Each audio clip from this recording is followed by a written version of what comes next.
you for confirmation. Just give me a moment.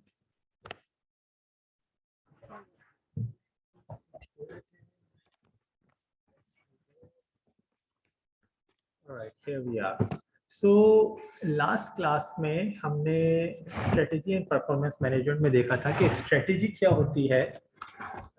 इसकी हमने various definitions पढ़ी थी, कुछ ड्रकर भाई ने बताई थी हमें, कुछ जॉनसन भाई ने बताई थी, एक चैंडलर भाई ने बताई थी। फिर हमने उसके फर्दर डिटेल में जाके देखा था कि स्ट्रेटेजी के अंदर कितने किस्म की स्ट्रेटेजीज होती हैं, जिसमें हमने सबसे मेजर जो पहली स्टार्ट की थी स्ट्रेटेजी, हमने हायरार्की ऑफ स्ट्रेटेजी देखी थी।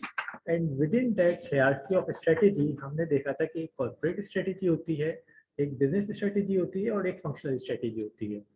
उसके दरमियान हमने कॉर्पोरेट स्ट्रेटेजी पढ़ी थी सबसे पहले कि corporate strategy is the wider aspect of strategy which talks about के कंपनी को किन एरियाज में जाना चाहिए। फॉर एग्जांपल हमने स्ट्रेटेजी को देखा कि आप लॉन्ग टर्म प्लानिंग कर रहे हैं, and with in that long term planning अगर आपको ये लगता है कि आपकी बिजनेस को ऑटोमोबाइल में जाना चाहिए, आपकी कंपनी को सीमेंट सेक्टर में जाना चाहिए, एयरलाइन में जाना चाहिए, बैंकिंग में जाना चाहिए, that's one expect. And the second is क्या आपको फॉर एग्जांपल किस ज्योग्राफिकल लोकेशन में कौन से बिजनेस करने चाहिए। तो हम जो मेजर ऊपर लेवल पे चीजें देख रहे हैं that is our corporate strategy. यहाँ तक अगर किसी का कोई सवाल हो so just let me know and then we will briefly go to the remaining areas.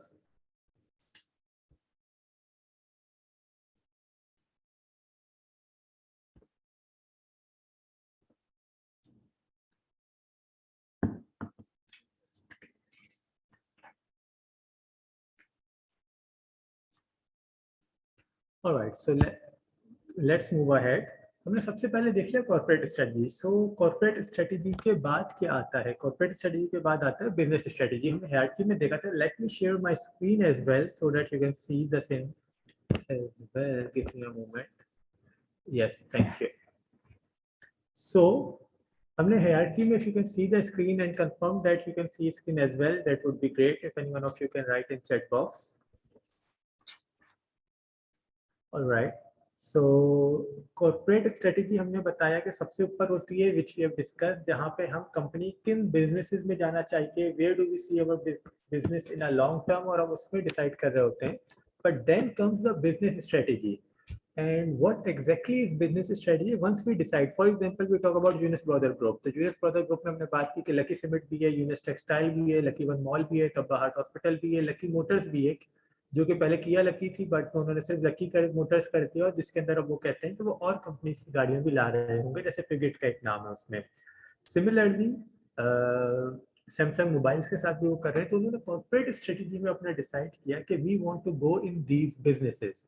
Similarly अगर हम पाकिस्तान में और भी बड़े जो मैन्युफैक्चरिंग कॉन्ग्लोमरेट है उनकी बात करें, एंग्रो की बात कर लें फॉर दैट मैटर, या फिर हाउस ऑफ हबीब की हम बात करते हैं जहाँ पे उनके पास टोयोटा भी है, मेट्रोपॉलिटन बैंक भी है, मेट्रो भी है सिमिलर टू दैट। तो आपने कॉर्पोरेट स्ट्रेटजी में डिसाइड किया कि यार we see our business, our company in these businesses. But जब आप बिजनेसेस में चले गए हैं, आपने डिफाइन कर लिया कि यार ये मेरा स्ट्रेटेजिक बिजनेस यूनिट है। कॉर्पोरेट स्ट्रेटेजी को हम जब ऑलरेडी हम डिसाइड कर चुके हैं, we come to business strategy. तो इस बिजनेस स्ट्रेटेजी में जो स्पेसिफिक बिजनेस है, how do I need to run it. For example, if you remember the examples from last class, जहां हमने ये बात की थी कि गाड़ियों की, जब गाड़ियां पाकिस्तान में लगी तो और एक टोयोटा एक company decided, they had the two option.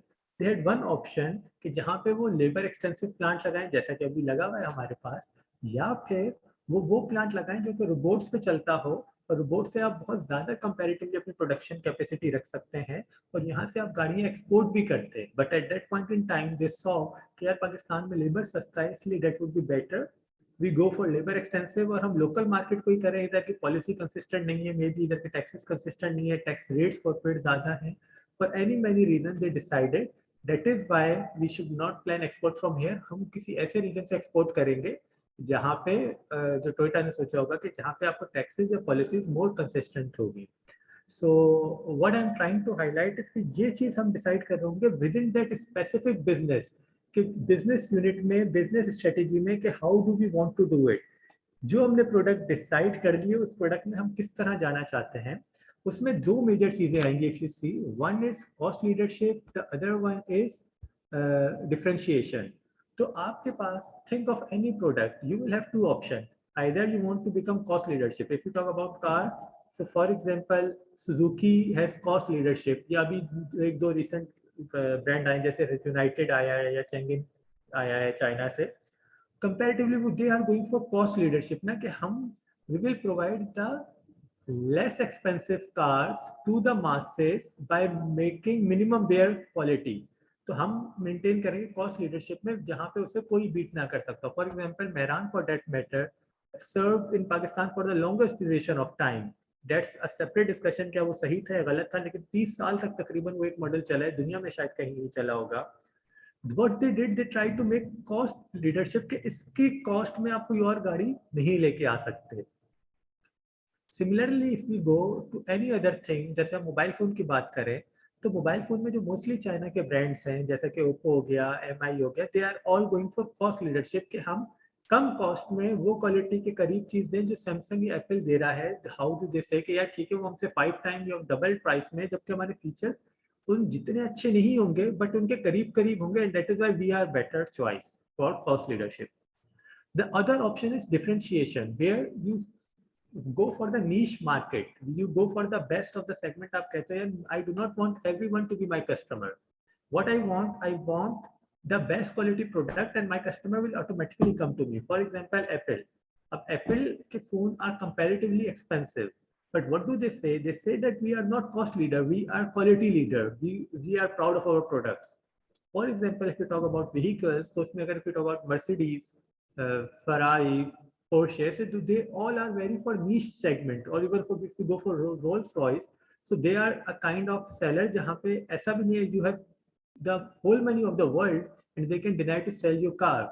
Rolls Royce ये कहता है कि यार when you go to buy their car, they will take the interview, they will see whether you are fit for their car or not. So they have a very limited segment of customer whom they want to cater, but they want to maintain differentiation. So हम ये बात कर रहे हैं. अच्छा, अब आईकैप के exam में ये सारी बातें किस तरह से आएंगी, या how does they all become relevant in ICAP exam. हमने पहले स्ट्रेटेजी को पढ़ा, फिर हम उसमें पढ़ेंगे स्ट्रेटेजी के अंदर कॉर्पोरेट स्ट्रेटेजी, बिजनेस स्ट्रेटेजी. अब आप सवाल देखेंगे, सवाल के अंदर आपको इस तरह की बातें आएंगी जहाँ पे वो कंपनी की स्ट्रेटेजी के बारे में फॉर एग्जांपल जिक्र कर देगा कि आप ऐसी जगह पे बिजनेस कर रहे हैं पाकिस्तान में या इस कंट्री में, वहाँ पे ये इन्वायरमेंट है, वहाँ पे ये अपॉर्चुनिटीज है. तो उसके अंदर आपको उस क्वेश्चन को इन सवालात से मैच करना होगा. भी हम जब थोड़ा सा आगे चलेंगे तो we will actually solve the question and we will connect with what we have studies to the answer. अच्छा, ये एक एग्जांपल उन्होंने पोटैटो चिप्स की दी है, which I usually don't like much about our study text, and that is something I believe that can be improved. कि अगर हम एक बुक पाकिस्तान के लिए लिख रहे हैं तो हम एग्जांपल पाकिस्तान की चिप्स की कंपनी को भी दे सकते हैं. क्या जरूरत है कि हम कह रहे हैं कि यूके में दो किस्म की चिप्स की कंपनी है, एक वो है जो कि लो कॉस्ट है and everyone go for it, the other one is which they consider the higher price but they say they have the best quality product, that's why everyone will come for that. So alright, that's one way of showing it. But सिर्फ मेरा अपना थोड़ा सा इसमें होता है यार, जब हम अपनी लोकल बुक बना रहे हैं, हम अपने लोकल स्टूडेंट्स के लिए बना रहे हैं, तो हमें एग्जाम्पल कोशिश करनी चाहिए as much as possible local industries से हम दें. और even if we can write simply instead of UK we could return Pakistan. So that is something which is my personal opinion. But हमने ये देख लिया अभी तक कॉर्पोरेट स्ट्रेटेजी में, हमने ओवरऑल बिजनेस किस किस जगह जाना चाहिए हमने ये डिसाइड किया. बिजनेस स्ट्रेटेजी के अंदर हमने ये डिसाइड किया कि इस स्पेसिफिक बिजनेस के अंदर how do we want to work in. यहाँ तक कोई सवाल है so let me know, then we will move ahead to functional strategy.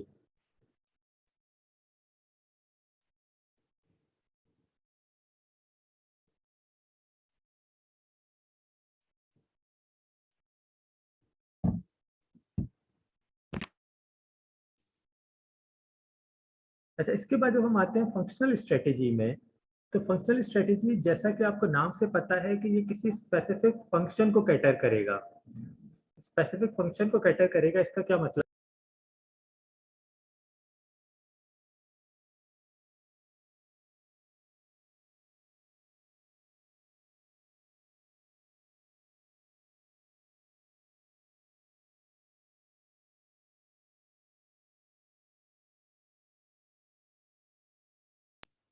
Hello. हाँ, sorry for interruption. So when we talk about functional strategy, तो functional strategy के अंदर हमने सबसे पहले डिसाइड किया एक बिजनेस कॉन्ग्लोमरेट है, वो कौन कौन से बिजनेस में जा रहा है, that is eight the top corporate strategy. अगर हम वापस इस चार्ट को देख लें, eight the top that is corporate strategy. Business strategy के अंदर हमने डिसाइड किया कि जिस बिजनेस में हम जा रहे हैं उसमें हम किस तरह ऑपरेट करना चाहेंगे। Late me give you one more example and do right it on the study text. अगर आप लोगों के पास आ गई अब तक on its notes उसके sites पे example, because these example are really going to help you. If you haven't got study text, do write it on your register and when you get it, you can write it there. Business strategy के अंदर हम बात करते हैं, for example आप सबने नाम सुना होगा कोलगेट पाम ऑलिव, जो कि कोलगेट की एक Colgate toothpaste, we all know that. But अगर हम कॉर्पोरेट स्ट्रेटेजी पे बात करें तो वो लेक्सन ग्रुप ऑफ कंपनीज हैं जो पाकिस्तान में कोलगेट पाम ऑलिव चलाती हैं। उनके बहुत सारे और बिजनेस हैं, जैसे कि सेंचुरी पेपर, और वो पेपर्स के अंदर भी काम कर रहे हैं। आईटी की कंपनी भी है उनकी, KFC, what I remember, KFC और मैकडोनल्ड, इन दोनों में से कोई एक उनका है। और प्लस उनका जो है कोलगेट पाम ऑलिव भी एक कंपनी है। तो उन्होंने ये डिसाइड किया हमें इन बिजनेसेस में जाना है। With in Colgate palm olive भी उनके, फॉर एग्जांपल हम कह सकते हैं बिजनेस, उनकी दो टाइप के बिजनेस है मेजरली, या तीन टाइप्स के भी हो सकते हैं। एक टूथपेस्ट इटसेल्फ, एक सोप है जो पाम ऑलिव साबुन है, and then they have detergent as well, detergent and as well as washing, जो आपका जो होता है विम या मैक्स, जो आपका बर्तन धोने का साबुन है। So they are on all these products. अब हम बात करते हैं बिजनेस स्ट्रेटेजी में, for example toothpaste specific. Toothpaste में when they make Colgate, so what they are focusing on the quality, they are focusing on that we provide the best quality toothpaste, ठीक है, जो कि सही है, कोई नीश मार्केट के लिए नहीं है, मेजर मार्केट के लिए, बट हम क्वालिटी कॉम्प्रोमाइज नहीं करेंगे। उनके साथ एडवर्टाइजमेंट भी देखेंगे, they will be more focused towards quality, the best quality product. But if you know the same company, same Colgate Palm Olive also make sparkle toothpaste, and where what they do, they provide less price, कि वहाँ पे वो segment जो Colgate afford नहीं कर सकता, जिनके लिए वो कोलगेट एक्सपेंसिव है, they cater that segment by providing the same product at less price, और सिमिलर प्रोडक्ट जो कि ठीक है क्वालिटी में थोड़ी कम होगी, इन ऑर्डर टू इंश्योर कि दोनों सेगमेंट वो उसको हासिल कर सकें। जब हमने बिजनेस स्ट्रेटेजी डिसाइड कर ली कि हमें किस बिजनेस में जाना है, किस तरह जाना है, मे भी हो सकता है बिजनेस स्ट्रेटेजी अलग अलग, तो मेरी स्पार्कल के लिए एक सेपरेट बिजनेस स्ट्रेटेजी होगी, मेरी कोलगेट के लिए एक सेपरेट बिजनेस स्ट्रेटेजी होगी। In order to support that business strategy I need to have my functional strategy. तो ये हायरार्की इसी तरह चलेगी, my functional strategy will support my each business strategy and my each business will support my corporate strategy. तो functional strategy में मैं क्या करूंगा, फॉर एग्जांपल मेरा प्रोडक्शन एक फंक्शन है, मेरा सप्लाई चेन एक फंक्शन है, मेरा मार्केटिंग एक फंक्शन है। अगर मेरा ये होगा कि मुझे बेस्ट क्वालिटी प्रोडक्ट बनानी है, so I will go for a product जहाँ पे मेरी क्वालिटी कॉम्प्रोमाइज ना हो, भले मेरी कॉस्ट ज्यादा लग जाए, बिकॉज आई कंसीडर जो मेरा यूजर है ऑफ माई प्रोडक्ट है, दे आर विलिंग टू पे हायर प्राइसेस। तो वहां पे मेरे लिए मोर इम्पोर्टेंट होगा कि मैं क्वालिटी कॉम्प्रोमाइज ना होने दूं। ऑन कंपैरिजन जहाँ पे मैं लो प्राइस प्रोडक्ट के ऊपर जा रहा हूँ, for example sparkle in this case और सुजुकी मोटर्स फॉर कार, वहाँ पे मेरे लिए क्वालिटी शायद मैं थोड़ी सी कॉम्प्रोमाइज कर दूं, मैं कहूँ मिनिमम क्वालिटी में मीट कर लूँ, जो minimum requirement as per law या एज पर कस्टमर एक्सपेक्टेशन हो, बट मैं कॉस्ट पे कॉम्प्रोमाइज नहीं करूंगा, cost will be more important for me. So if we see in functional strategy, उसमें चार बातें कही हैं जिसके ऊपर मेजरली आपकी फंक्शनल स्ट्रेटेजी डिसाइड करेगी। दैट इज कॉस्ट, जो हमने अभी डिस्कस की, देन कम्स द क्वालिटी, कि हम क्वालिटी को कितना कॉम्प्रोमाइज करेंगे। दो और बातें उसमें जो बात कही जो कि बड़ी जबरदस्त हैं, वन इज डिलीवरी, कितने टाइम पीरियड में आप डिलीवर करना चाहते हैं। पाकिस्तान में बात करते हैं, आप गाड़ियां बुक करने जाएं, 6-6 महीने वेट हो रहा है। So what they see कि यार कस्टमर है वेरी लिमिटेड डिमांड, स्पेशली जब नई गाड़ी एंट्रेंट्स नहीं आए थे, तीन ही कंपनी थी, होंडा, सुजुकी और टोयोटा, तो लोगों के पास ऑप्शन ही नहीं था, तीनों के पास ही वेटिंग है, यू हैव टू वेट, और वो उसकी वजह से बहुत ज्यादा टाइम लगता था डिलीवरी में। तो उस जगह पे उनकी स्ट्रेटेजी होगी कि अगर टाइम लग भी रहा है, it doesn't matter to us, हम उससे एनहेंस नहीं कर रहे। बट अब क्या हुआ है, जैसे ही कंपटीशन बढ़ा है, 4-5 और नए एंट्रेंट्स आ गए हैं, जैसे कि किया आ गया है, होंडाई आ गया है, few others, so now they are more customer focused in order to ensure कि कस्टमर हमारा खुश रहे। Just give me a moment.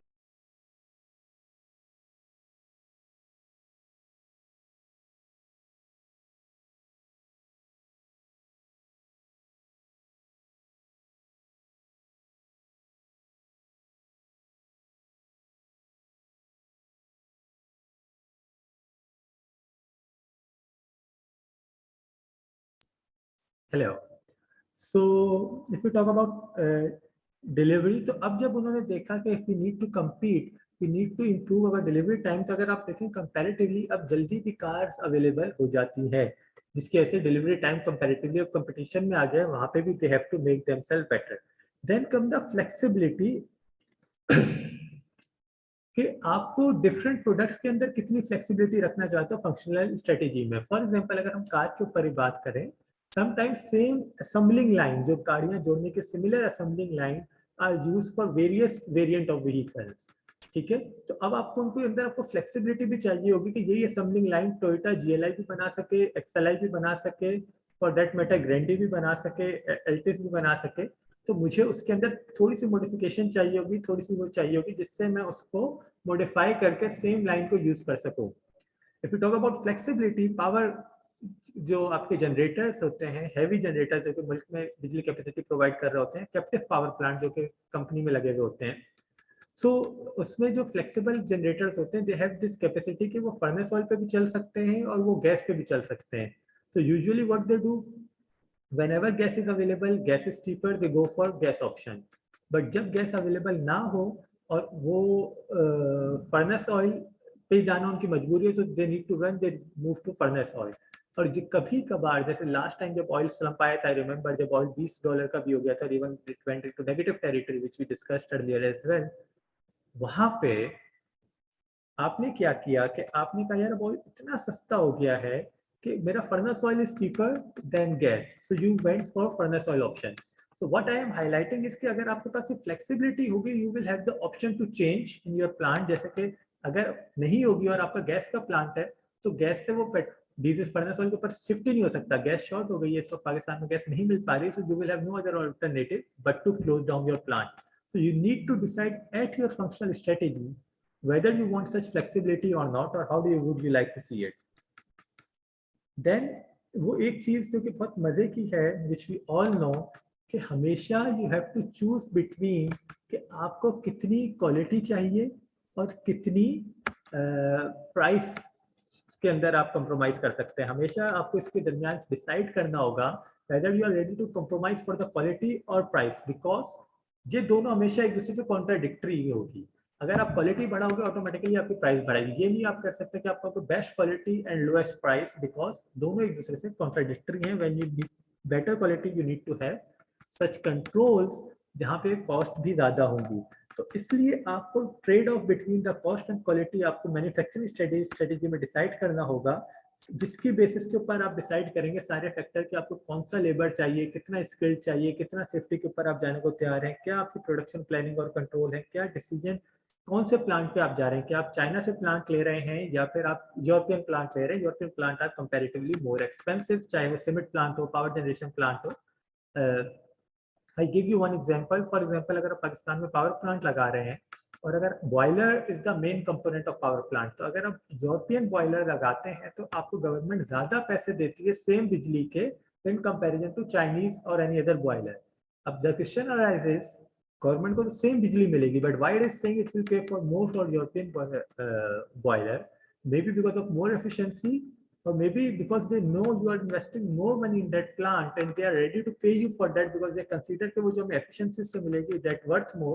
इसलिए while deciding the equipment, ये आप function strategy पे decide करो कि how do we want to move ahead in this regard। अब important factor जो आएगा ना यहाँ पे कि functional strategy will support my business strategy। For example, मैंने बिजनेस स्ट्रेटेजी की थी कि मुझे कोलगेट की बेहतरीन टूथपेस्ट बनानी है, मैंने बिजनेस स्ट्रेटेजी की थी I need to make the best car. तो मेरी जो फंक्शनल स्ट्रेटेजी होगी वो भी इंश्योर करेगी कि it supports my business strategy, कि वो उधर मैं कोई कंट्रोल कंप्रोमाइज ना होने दूं। मैं अगर कोई मेरी प्रोडक्ट में कंट्रोल लैप्स हो गया है तो मेरी भले प्रोडक्ट जाया हो जाए, I will not use that product, I will rather let it go to ensure कि वहां पे मुझे लॉस ना आए। इन कंट्रास्ट, अगर मेरी बिजनेस स्ट्रेटेजी ऐसी होती है कि मैं कहता हूँ कि यार आई am going for low level of product, यहाँ पे सस्ती प्रोडक्ट हो जो कि मैं मासेस को कवर कर रहा हूँ, तो मैं एक शायद अपना जो स्टैंडर्ड ऑफ क्वालिटी है वो बहुत नीचे रखूंगा comparatively, and I will let go things at lower quality as well. यहाँ तक कोई सवाल है? So just let me know. Briefly meanwhile में प्लानिंग को भी हम कवर कर देते हैं और उसके बाद हमारा फर्स्ट चैप्टर का ये पहला हिस्सा खत्म हो रहा होगा। अगर आपको कोई सवाल हो meanwhile any one of you can write it down. जिस तरह हमने स्ट्रेटेजी में 3 हिस्से देखे थे, that is corporate, business and functional, इसी तरह प्लानिंग में भी 3 हिस्से होते हैं, and that is strategic planning, tactical planning and operational planning. So when we talk about strategic planning, what is that? Strategic planning is the long term planning. For example, आप अगले 5 साल में, अगले 10 साल में where do you see yourself, and then you plan according to that. कि आप 5 साल बाद आपके मार्केट लीडर होना चाहोगे मोबाइल फोन इंडस्ट्री के, आप 5 साल बाद हो सकता है आप आईटी इंडस्ट्री पे जाना चाह रहे हो क्योंकि इस वक्त बूम है उसका. So how do you see it? The tactical planning is once you decide your strategic planning कि आप 5 या 10 सालों में या 15-20 सालों में अपने आप को कहाँ देखते हो, you will decide कि ईयरली मेरा फिर क्या टारगेट होना चाहिए to achieve that. For example जैसे जो आपका एनुअल बजट है, आप साल के बजट बनाते हो, जो आप टैक्टिकल प्लानिंग के थ्रू बना रहे हो उस स्ट्रेटेजिक प्लानिंग को सपोर्ट करने के लिए. So that would be your tactical planning और approach. And then come the operation. ये बात तो अब हम सब जानते हैं कि ऑपरेशन हम किसे कहते हैं, जहाँ पे हम चीजों को खुद चला रहे होंगे, जहाँ पे हम मैनेज कर रहे होंगे day to day affairs, day to day operations.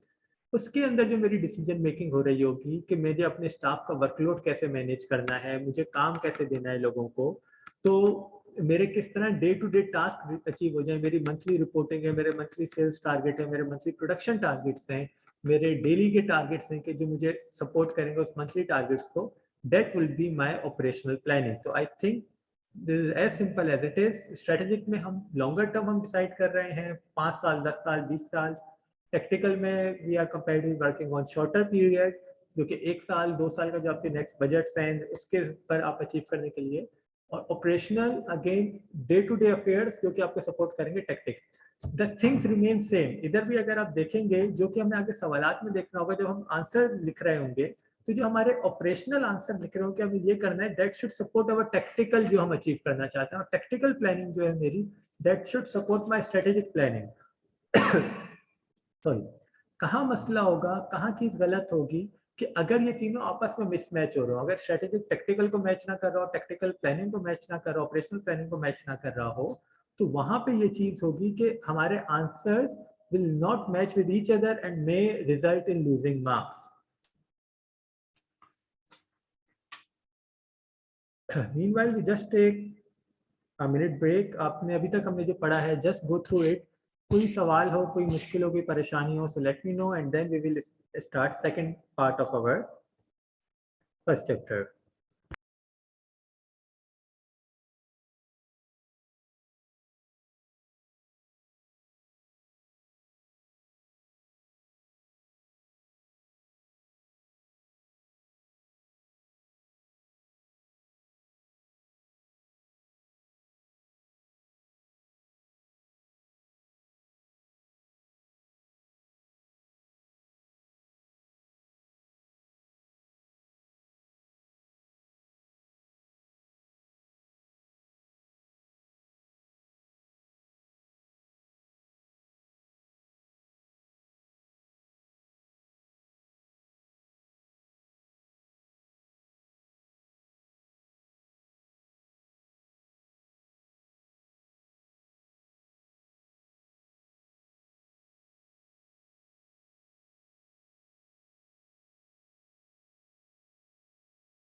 So यहाँ पे हम स्टार्ट करेंगे second part, that is elements of strategic business management and business analysis. हमने पहले इनिशियली देखे, हम जो चैप्टर कर रहे हैं that is fundament foundation of strategy. इसीलिए मैंने आपसे शुरू में ये कहा भी था, we will spending more time on the foundation because this is going to support our future lectures. हम आहिस्ता आहिस्ता पेस को इंक्रीज करते जाएंगे.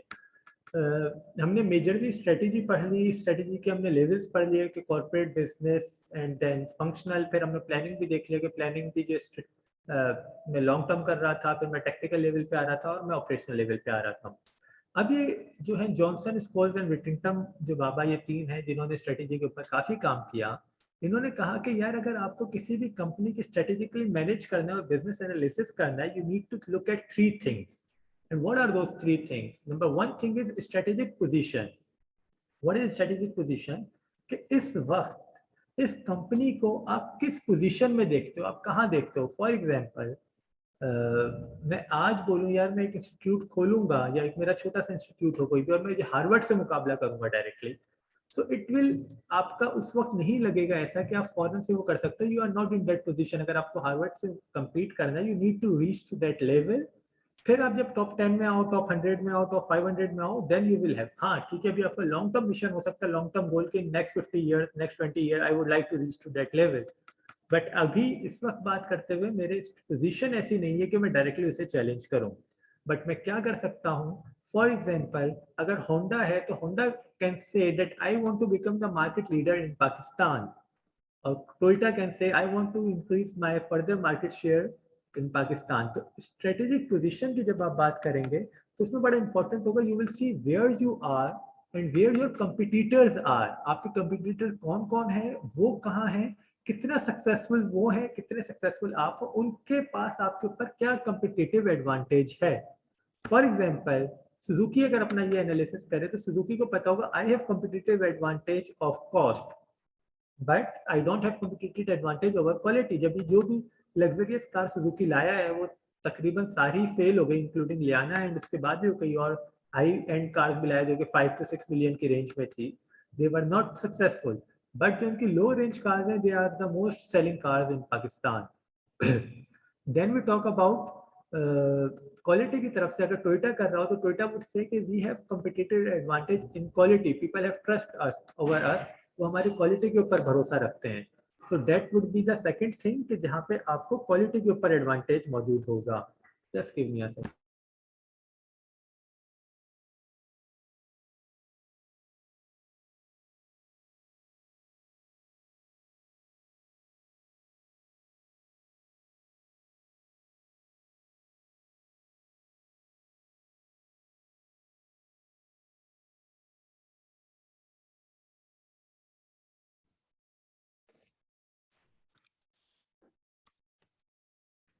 तो हमने बात की स्ट्रेटेजिक पोजीशन के अंदर, नंबर वन थिंग वाज कि जहाँ पे हमने ये देखा कि यार हमारे पास क्या कम्पिटिटिव एडवांटेज है और हमारे कंपटीटर्स के पास क्या कम्पिटिटिव एडवांटेज है। Previously I was using camera from my laptop, तो अब वो we are using different camera, I hope the result should और वुड बी इवन बेटर। अच्छा, उसके साथ साथ हमें ये भी देखना होगा when we are talking about our position कि जिस कंट्री में मैं हूँ, जिस इकोनॉमी में मैं हूँ, वहाँ के लॉज कैसे हैं। पाकिस्तान के अंदर कोई भी इन्वेस्टर इन्वेस्ट करते हुए क्यों बहुत डरता है, क्योंकि यहाँ पे लॉज बहुत तेजी से चेंज होते हैं। वो ये कहते हैं आपके लॉज कंसिस्टेंट नहीं है, आपकी पॉलिसीज कंसिस्टेंट नहीं है, आप ऑटो पॉलिसी लाते हैं, विद इन फ्यू मंथ्स आप फिर चेंज कर देते हैं। आपकी पॉलिसी नेक्स्ट 5 या 10 ईयर पॉलिसी देख के हम डिसीजन मेकिंग लेते हैं। अभी हमने वो डिसीजन इंप्लीमेंट भी नहीं किया होता कि आपकी पॉलिसी चेंज हो जाती है और हमारे सारे फंडामेंटल्स हिल जाते हैं। इन कंपैरिजन जहां पे मोर स्मूथ पॉलिसीज होती हैं, उन कंट्रीज में investor can invest with more confidence, they have more confidence in your product. तो आपकी इधर इंपॉर्टेंट चीज होगी कि कितने आपके लॉस, कितनी टेक्नोलॉजी अवेलेबल है। फॉर एग्जांपल चाइना के अंदर कोई भी इन्वेस्टर इसलिए बहुत इजीली रेडी होता है क्योंकि ना सिर्फ वहाँ पे आप ये कहते हो कि कॉस्ट कम है, बहुत इजीली तमाम टेक्नोलॉजीज अवेलेबल है। इन कंपैरिजन पाकिस्तान के अंदर अगर आप आते हैं तो टेक्नोलॉजी की अवेलेबिलिटी होना is also another challenge. Silicon valley में हम बात करते हैं जहाँ मैक्सिमम स्टार्टअप्स हैं दुनिया के, तो वो स्टार्टअप्स से रिलेटेड जितनी भी चीजें वो इको इन्वायरमेंट में इको फ्रेंडली, वो तमाम उधर पूरा इको साइकिल बना हुआ है। इन कंपैरिजन पाकिस्तान जैसे रीजन में वो अभी बन रहा है।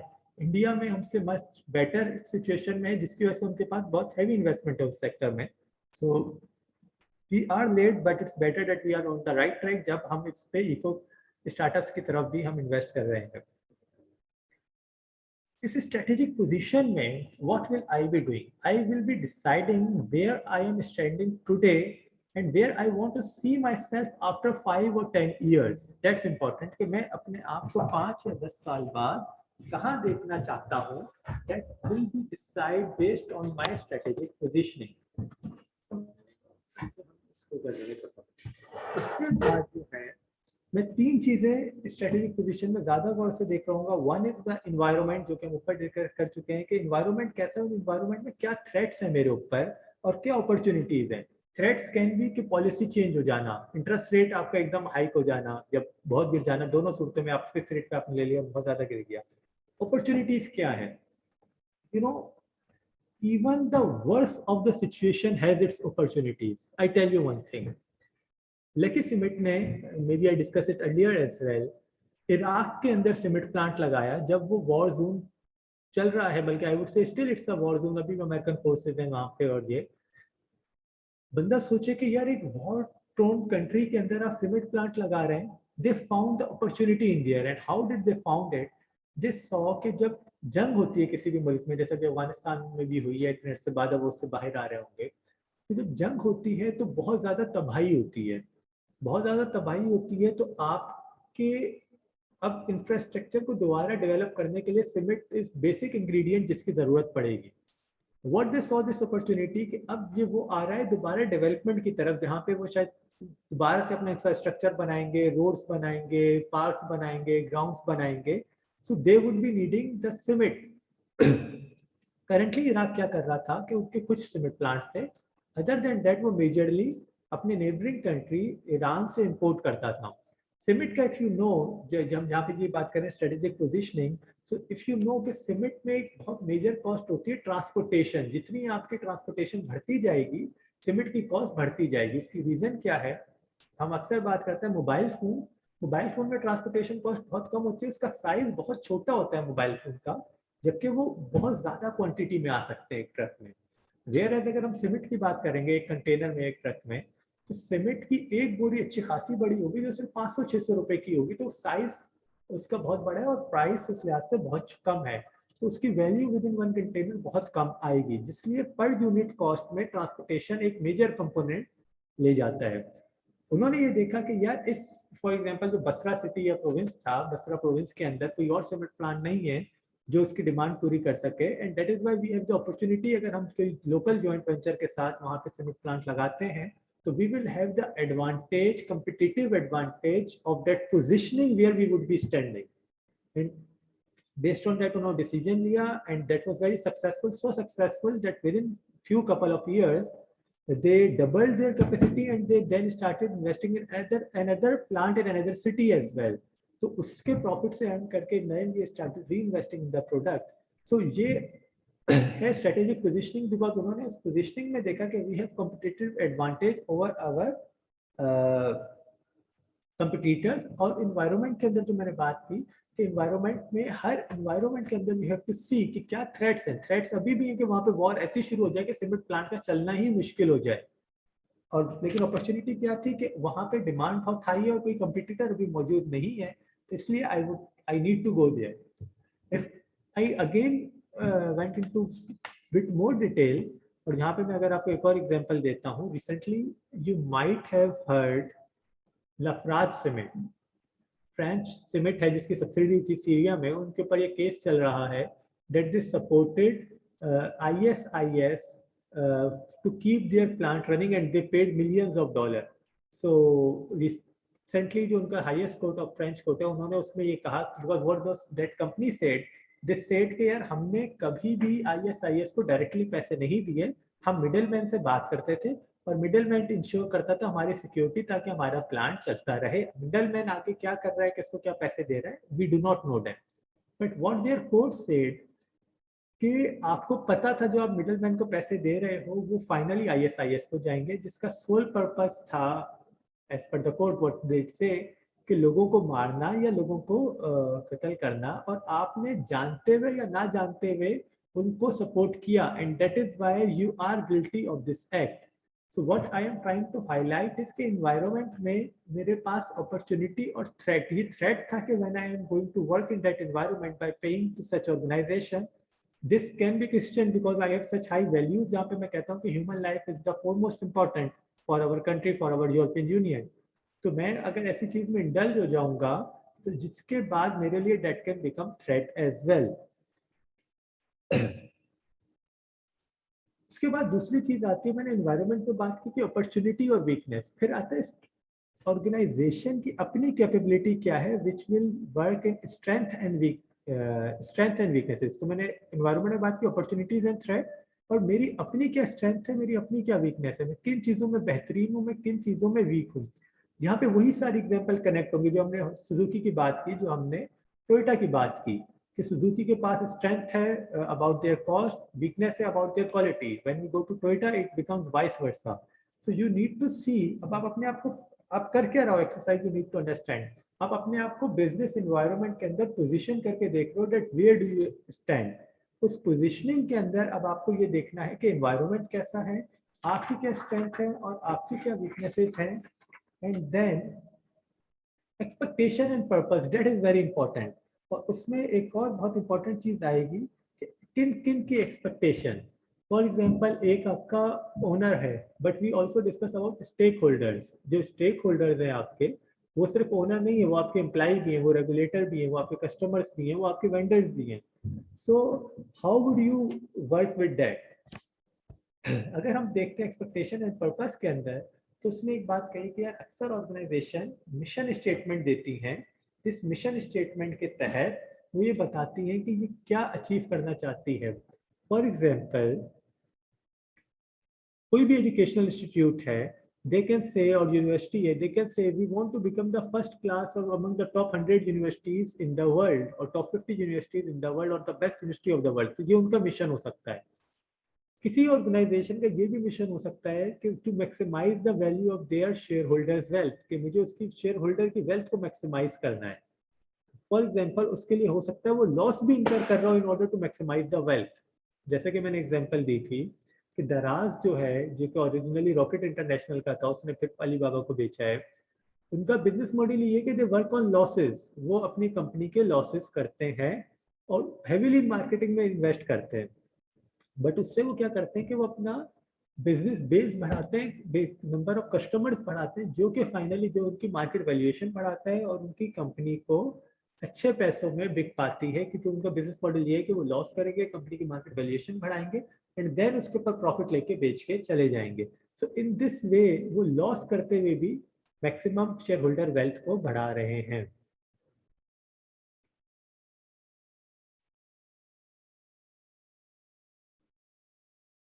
यहाँ पे जब हम स्ट्रेटेजिक पोजीशनिंग की बात कर रहे होंगे तो मुझे बड़ा डेलिकेटली डिसाइड करना होगा कि मुझे किसकी एक्सपेक्टेशंस को पूरा करना है और किस तरह से मैनेज रखना है.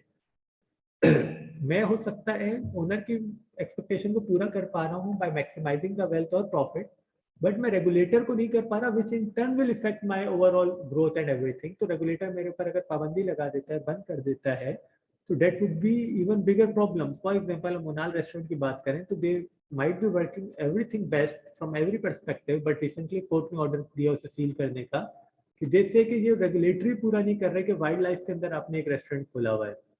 Similarly, we have issues with the restaurant in दो दरिया, उस पर भी अक्सर चलता रहता है कि where is their waste going. I hope they are treating waste properly and they are not throwing it into the sea. But अगर वो सी में वेस्ट थ्रो कर रहे हैं कि अपनी कॉस्ट बचाने के लिए कि हम अगर इसको प्रॉपर ट्रीट करके हम कहीं और डंप करेंगे तो उसकी कॉस्ट ज़्यादा होगी, सी में फेंकना आसान है जिससे मुझे प्रॉफिट ज़्यादा मिल जाएगा, but they would B risking the continuity of the business. हो सकता है रेगुलेटर आके उसको बंद कर दे. At this point in time, I don't know what they are doing exactly, but this is the risk what I am highlighting here. जब हम strategic positioning देख लेंगे, the next thing would be strategic choices. What choices do I have? ठीक है, choices के अंदर मेरे पास majorly तीन चीजें आएंगी: corporate level and international, business level strategy and development directions and method. तो मैं इन तीनों में से डिसाइड कर रहा हूँ कि where I would like to go. जब मैं बात करता हूँ कॉर्पोरेट लेवल की, तो मैं डिसाइड कर रहा हूँ मुझे किस प्रोजेक्ट में जाना है, जो कि हमने पहले बात की थी कॉर्पोरेट स्ट्रेटेजी. यहाँ पे कॉर्पोरेट लेवल पे किन प्रोडक्ट्स में जाना है, क्या मुझे मोबाइल फोन बनाने हैं, क्या मुझे गाड़ी बनानी है, क्या मुझे सीमेंट बनानी है, क्या मुझे पावर में जाना है, या मुझे इन सब में जाना है. तो लकी सीमेंट की मैं मोस्टली एग्जांपल दे रहा होता हूँ because they are into all these business. But अगर अभी तक आप देखें they are not into banks, तो मे बी उनकी वो corporate strategy है we are not going into bank, but उसके अलावा you name a sector almost they are into every sector: textile, power, malls, hospital, cement, mobile phone, vehicles, so into so many sector, but still they are not into banks. So maybe they have corporate strategy कि हमें banks में नहीं जाना, but we are going into the all these sector. और हो सकता है future में they change their corporate strategy and they also go into bank as well. The second thing would be whether you want to go for local market or international market. क्या आप गाड़ियां बना के सिर्फ यहीं बेचना चाहेंगे या एक्सपोर्ट भी करना चाहेंगे. क्या सीमेंट, फॉर एग्जांपल सीमेंट के मामले में पाकिस्तान सीमेंट एक्सपोर्ट भी करता है, तो आपकी आपके पास कैपेसिटी और अच्छा इन्वायरमेंट यहाँ पे मौजूद है, आप बना रहे हैं, जितनी लोकल बिक गई वो बिक गई, रिमेनिंग आप एक्सपोर्ट कर रहे हैं। And cement is the sector जहाँ पे जो पाकिस्तान में ना बिके वो एक्सपोर्ट होती है। रीजन बीइंग जो मैंने आपको बताया था कि transportation is the major cost. तो आपकी सीमेंट यूजुअली जो एक्सपोर्ट हो रही होती है वो कम प्राइस पे बिक रही होती है इन कंपैरिजन टू लोकल, क्योंकि लोकल में ट्रांसपोर्टेशन कॉस्ट कम होगी अमंग मैनी अदर फैक्टर्स, जिसकी वजह से वो आप सस्ती बेच सकते हो इन कंपैरिजन टू जब आप एक्सपोर्ट कर रहे होगे। तो जो कंट्री खरीद रहा होगा वो देखेगा कि उसको कितने की पहुंच के मिल रही है, and when he will see कि यार वो ट्रांसपोर्टेशन कॉस्ट और सारी चीजें बात, और उसको उसके मुल्क में जो मिल रही हो उससे सस्ती या बेहतर मिल रही हो, तो जब खरीदेगा। तो in order to meet that demand उस प्रोडक्ट की, आपको इतनी कम कई बार प्राइस करनी पड़ रही होती है कि आप लोकल मार्केट में महंगी बेच रहे हो तो इंटरनेशनली सस्ती बेच रहे होते हो। फिर हम बात करते हैं second thing is business level strategy. Business level strategy में क्या आएगा कि क्या मैं कॉस्ट लीडरशिप पे जाना चाहता हूँ या मैं डिफरेंशिएशन ऑफ अपनी प्रोडक्ट की बेहतरीन क्वालिटी में जाना चाहता हूँ। ये वही सिमिलर चीजें जो हमने पहले भी डिस्कस की थी तीनों हायरार्की में। तो मैं किस चीज पे जाना चाहता हूँ, whether I want the best product और I want the best for that matter in cost leadership. इसमें let me give you few examples. PIA का लोगो क्या है? Any one of you, do you remember that? Or if you can write in chat box, what is the logo of PIA?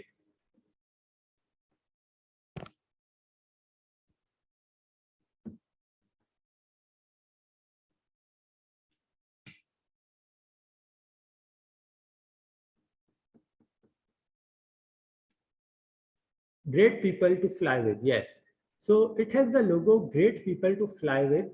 अब PIA ने क्या किया था कि उसने ये लोगो लिखा कि एक ऐसे एयरलाइन है जिसका लोगो ये है कि वो एयरलाइन में वो लोग पीपल फ्लाई करते हैं जो कि ग्रेट पीपल हो।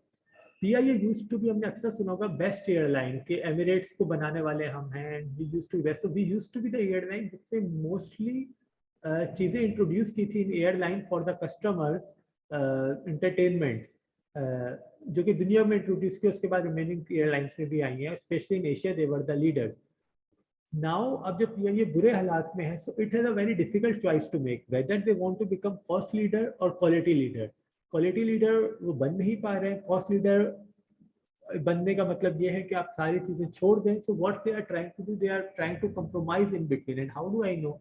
For example if you travel from Pakistan to Canada और जो उनकी वेस्टर्न फ्लाइट्स हैं, उन्होंने बिजनेस क्लास को खत्म कर दिया है और वो उसे कहते हैं economy plus. What is economy plus? कि वो एग्जैक्टली सीट्स और चीजें बिजनेस क्लास की हैं, but they call it economy plus क्योंकि वो बिजनेस क्लास की पूरी चीजों को फुलफिल नहीं करती। तो उसकी टिकट प्राइस बिजनेस क्लास से कम होगी, जैसे business class is usually 3 to 4 time of economy, लेकिन इकोनॉमी से डबल या उससे महंगी होगी। So they are trying to be in between that. But if you see at fly Dubai, fly Dubai is subsidiary of Emirates. Emirates is one of the most luxurious airline, Emirates और Qatar airline जो इस reason में ज्यादा है। Fly Dubai, अब उनके पास, Emirates के पास दो ऑप्शन थे। उन्होंने देखा यार अच्छे कस्टमर तो मेरे पास आ रहे हैं, लेकिन वो कस्टमर जो अफोर्ड नहीं कर सकते वो मेरे पास नहीं आ रहे। So what do I do? As a business strategy they decided कि इंस्टेड कि मैं एमिरेट्स की क्वालिटी कम करूं प्राइस मीट करने के लिए, मैं अपने सेगमेंट को कंटिन्यू रखता हूं जहां पे मैं कह रहा हूं best product with the best, ठीक है, बिट एक्सपेंसिव। और एक और एयरलाइन बनाई जिसका उन्होंने नाम रखा फ्लाई दुबई, और उस पर उन्होंने तमाम चीज़ों की क्वालिटी बिल्कुल गिरा दी in order to meet the cost, कि वो कॉस्ट लीडर होंगे। अगर आप भी आप दुबई जाएं तो आप एमिरेट्स जाएंगे, उनका सेपरेट टर्मिनल है, आपको कंपैरेटिवली काफ़ी बेहतर वो आपको मिलेगा, जो टनल भी कनेक्ट करेगी एंड एवरीथिंग। और अगर आप फ्लाई दुबई से जाएं, सो इवन हो सकता है वो मोस्ट प्रोबेबली आपको टनल नहीं, आपको बस में उतर रहे होंगे, आप जहाज से और बस से बैठ के आप टर्मिनल तक आ रहे होंगे। तो उन्होंने क्या किया, I haven't travelled in fly Dubai yet, Emirates से किया था तो I can see the difference, but fly Dubai से जिन दोस्तों ने भी किया उनसे जब डिस्कशन हुई तो बिल्कुल वो यही I got to know that you get the look कि यार आप वो बिल्कुल ही लोकल से शटल में बिठा रहे हैं, आपको ला रहे हैं, आपको एयर में जहाज में भी कोई खाने पीने की चीजें नहीं मिल रही। यहाँ पे ये हुआ, उन्होंने क्या इंश्योर किया कि उन्होंने कॉस्ट इंश्योर की कि हम कॉस्ट लोएस्ट होगी, हम क्वालिटी को कंप्रोमाइज करने को तैयार हैं। यहाँ पे मुझे एक और एयरलाइन का याद आया, I don't remember the name exactly at this point in time, जिन्होंने कॉस्ट लीडर बनने के लिए यहाँ तक किया कि वॉशरूम जाने के ऊपर भी चार्जेस लगा दिए कि आपको पानी पीना है, you pay, you will get water, आपको वॉशरूम जाना है, you you have to pay for that as well. But उसके अगेंस्ट फिर केस हुआ और कोर्ट ने ये रूलिंग दी कि जो नेसेसिटी चीजें हैं like washroom, you can not have charges for that. Otherwise ये होगा कि पैसेंजर को अगर जाना भी है और वो पे नहीं करना चाह रहा, he will not choose that. तो यहाँ तक भी कॉस्ट लीडरशिप में है, but they have to remove charges from washroom. But other than that, yes, आप डिसाइड करेंगे स्ट्रेटेजिक चॉइसेस में कि आप किसके ऊपर जाना चाह रहे हैं, आप क्वालिटी के ऊपर जाना चाह रहे हैं या फिर आप कॉस्ट के ऊपर जाना चाह रहे हैं। यहाँ पे वो आपको बात करता है कि यार कौन से ऑप्शंस आपके पास मौजूद हैं जो कि आप एज अ स्ट्रेटेजी बनाने के लिए यूज कर सकते हैं, डेवलपमेंट डायरेक्शंस एंड मेथड। वो कहता है दो चीजें आपके पास हैं कि आप बिगर डिसीजन जो ले रहे हैं कि कंपनी को किस तरह से बढ़ाना है, तो क्या आप अपने रिसोर्सेज यूज करके ग्रेजुअली बढ़ेंगे या आप अदर कंपनीज के साथ एक्विजिशन कर लेंगे, आप मर्जर कर लेंगे, स्ट्रेटेजिक अलायंसेस कर लेंगे which will help you to grow. For example, if you talk about Uber and Careem, Kareem was growing gradually, it was going at good pace, but maybe they saw the value कि यार अगर हम अकेले जाते जाएंगे तो शायद sustain होना मुश्किल हो जाए या हम उसकी तेजी से ग्रो नहीं कर सकेंगे जो हमारा ऑब्जेक्टिव है, जो हम अचीव करना चाह रहे हैं। सो what they did, they did merger acquisition, it was acquired by Uber, so Uber was a better place that was founded in US, उन्होंने उसको खरीदा, उन्होंने उसको share the and they both merged और वहां से they felt they can grow even faster। The other option could have been कि नहीं हम इंडिपेंडेंट ही रहेंगे, जैसे कि अगर हम एयरलिफ्ट की बात करें वो एग्जैक्टली कार हेलिंग सर्विसेज में नहीं है but they are still independent, they haven't merged with other. तो आपको डिसाइड करना होगा how do you want to see that thing. The other thing, four ways of growing जो हम आगे देखते हैं, वन इज मार्केट पेनिट्रेशन, कि आप कहते हो कि यार आपको मार्केट का ना मैक्सिमम शेयर चाहिए, जिसके बहुत सारे तरीके हैं। You increase your marketing, you decrease your prices. Today I was reading and I was amazed to see कि किया ने सोरेंटो जो उसकी कार है उसकी प्राइस गिराई है up to 7 lakh. Usually Pakistan में प्राइसेस नहीं होता गिरे, बट दिस सॉ कि उनकी कार नहीं बिक रही क्योंकि उस प्राइस रेंज में वो 8 मिलियन प्लस की थी। आपको टोयोटा फॉर्च्यूनर मिल जाती है, people are going for Fortuner, तो उन्होंने उसको गिरा के एक वेरिएंट की 3.5 लाख से गिराई है, तकरीबन एक वेरिएंट की 7 लाख से, वो अराउंड 7.5 मिलियन पे ले आए या 7.6 मिलियन पे जहाँ पे वो लाए हैं ताकि वो मार्केट में कैप्चर कर सके। Even though still the analyst believe के शायद अभी भी buyer might not be going for Sorento because Fortuner similar price में थोड़े से डिफरेंशिएशन के साथ मिल जाती है, तो they might not be going, but this is how you decide to penetrate in the market। दोस्त पानी भी मिल जाएगा? हाँ सर, ठीक है, पानी मिला दो, बोतल बोतल बोतल, थैंक यू। यार आप में से जो लोग फर्म जाते होंगे अब तक उन्हें अंदाजा होगा कि चाय के बगैर जो है जब आप 5-6 साल फर्म में गुजार लें आपका जीना बड़ा मुश्किल हो जाता है। और काफ़ी देर से मैं इस चाय को मिस कर रहा था, finally I got a cup of T. यहाँ तक अगर आप लोगों को कोई सवाल है, मुश्किल है, परेशानी है किसी भी किस्म की, just let me know and let me have couple of sip of tea. कोई सजेशन, कोई feedback, anything you would think that should be or could be changed or done differently, let me know।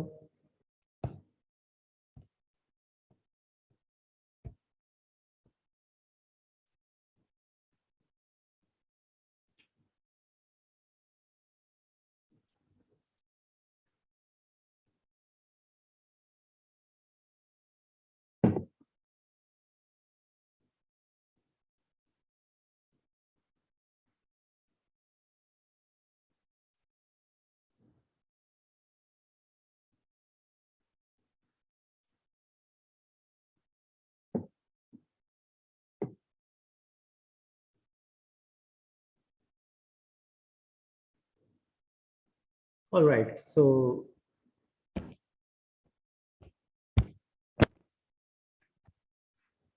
let's move ahead, just let me check, मैं mute नहीं हूँ, that's fine। So हमने market penetration की बात की, जहाँ पे आप मार्केट के अंदर, एग्जिस्टिंग मार्केट के अंदर अपनी एग्जिस्टिंग प्रोडक्ट के साथ आप पेनिट्रेट करते हो to get the more share in the market, जिसके अंदर मुख्तलिफ तरीके हैं।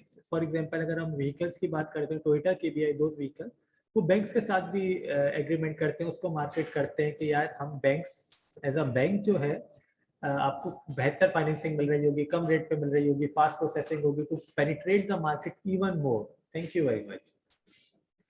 Then comes the market development. ये एक चीज है जो कि comparatively I won't say it's latest, but last couple of decades में थोड़ा ज्यादा हुआ है, विच इज कि आपकी प्रोडक्ट तो सेम है but you go to different markets. Cement बेचने हम इराक चले गए, Lucky cement, that was market development. उन्होंने देखा पाकिस्तान में तो मैं बेच रहा हूँ, लेकिन पाकिस्तान से जो मैं एक्सपोर्ट करता हूँ उसकी ट्रांसपोर्ट कॉस्ट ज्यादा है, तो मैं वहीं पे ही एक बना लूँ। या फिर मैं पाकिस्तान से एक्सपोर्ट कर रहा हूँ, वो भी मार्केट डेवलपमेंट है, पाकिस्तान से साउथ अफ्रीका भेज रहा हूँ, तो मैं वहाँ की मार्केट के अंदर पेनिट्रेट कर रहा हूँ, मेरी प्रोडक्ट सेम है, I am going to new market, that is market development, कि जहाँ पे मैं नई मार्केट में जा रहा हूँ। Then comes the product development. Product development is what I am like having right now, Aquafina. This is a prime example of product development. Pepsi, we all know that.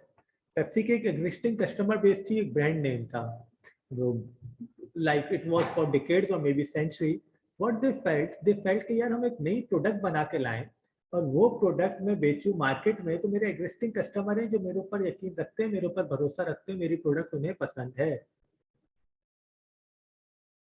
बहुत कम मेहनत के साथ मैं नई प्रोडक्ट उन्हें बेच सकता हूँ। तो उन्हें कोल्ड ड्रिंक कोई पिए ना पिए, लेकिन पानी तो सबको ही पीना है। So what they did, they made a brand Aquafina, और उन्होंने उसको सेल करना शुरू किया, which they got market share as well. Then come the diversification.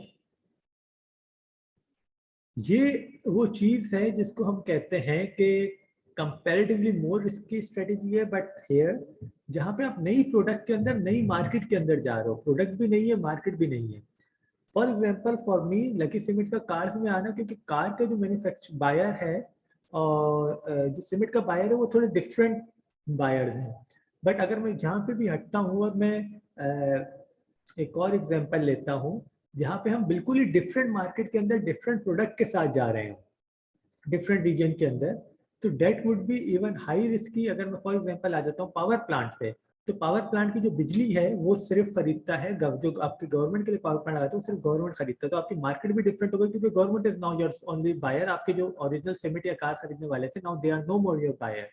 और प्रोडक्ट भी डिफरेंट है कि आप बिजली बना रहे हो, आपको बिजली बनाने का प्रायर आप बना के बेचने का एक्सपीरियंस नहीं है। दे made a company lucky power जो कि 650 मेगावाट कोल से बिजली बनाती है।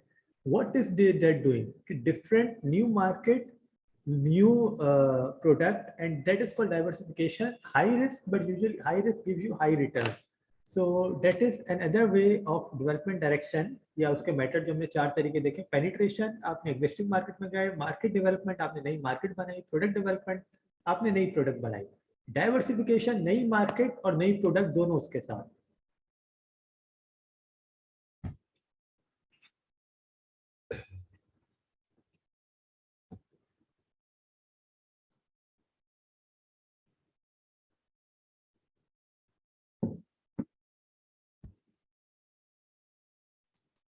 अच्छा, अगर हम बात करते हैं स्ट्रेटेजिक चॉइसेस की, आप यहाँ पे देखते होंगे कि मैं बहुत सारी एग्जांपल दे रहा होता हूँ। याहू की बात करते हैं हम, ब्लॉकबस्टर की बात करते हैं, नेटफ्लिक्स की, और क्या अच्छा हुआ क्या बुरा हुआ। बट यस दैट्स ट्रू कि चीज़ें होने के बाद बात करना ना कंपैरेटिवली बहुत आसान लगती हैं। या फिर मैं अभी अपने आंसर के लिए भी प्लान कर रहा हूँ, मैं तैयारी कर रहा हूँ, अपने एग्जाम के लिए भी कर रहा हूँ, I can make mistakes comparatively, but yes that's a challenge कि जब ये एक्चुअल वर्ल्ड में होता है, जब आपकी कोई स्ट्रेटेजी की आप सही आंसर ना लिख सकें उस वक्त सोचने के बाद भी, तो आपका जो गलत आंसर है, गलती होने के बहुत ज़्यादा चांसेस है और वो बहुत हैवी कॉस्ट कर सकता है। For us, for companies, company बंद हो सकती हैं, जैसे कि ब्लॉकबस्टर बंद हुई, Nokia no more enjoy the same पे reputation it used to enjoy.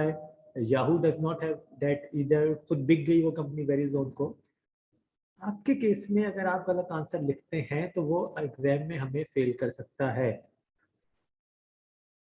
जिसकी वजह से ये क्या कहता है कि what is the best way to make entity succeed in its, in achieving its objective, कि वो क्या तरीका होगा जो कि हमें लगता है कि बेस्ट वे हो, यहाँ पे strategic decisions should be based on significant changes that are happening in the environment. ये बहुत जरूरी है. मैं स्ट्रेटेजी लॉन्ग टर्म जरूर बना रहा हूँ, मैं 5 साल के लिए बना रहा हूँ, मैं 10 साल के लिए बना रहा हूँ, बट ऐसा नहीं है कि अब मैं बोलूंगा यार मैंने 10 साल के लिए बना ली थी, मैंने 2019 में स्ट्रेटेजी बनाई 10 साल के लिए कि मैं बेस्ट क्लासरूम इन्वायरमेंट रखूंगा, और 2020 में कोविड आ गया, मैं कहूँगा इन्वायरमेंट मेरा चेंज हो गया, क्लास इंस्टीट्यूट बंद हो गया, मैं कहूँगा नहीं यार मुझे ऑनलाइन तो जाना ही नहीं, मेरी तो स्ट्रेटेजी में 10 साल था ही नहीं है.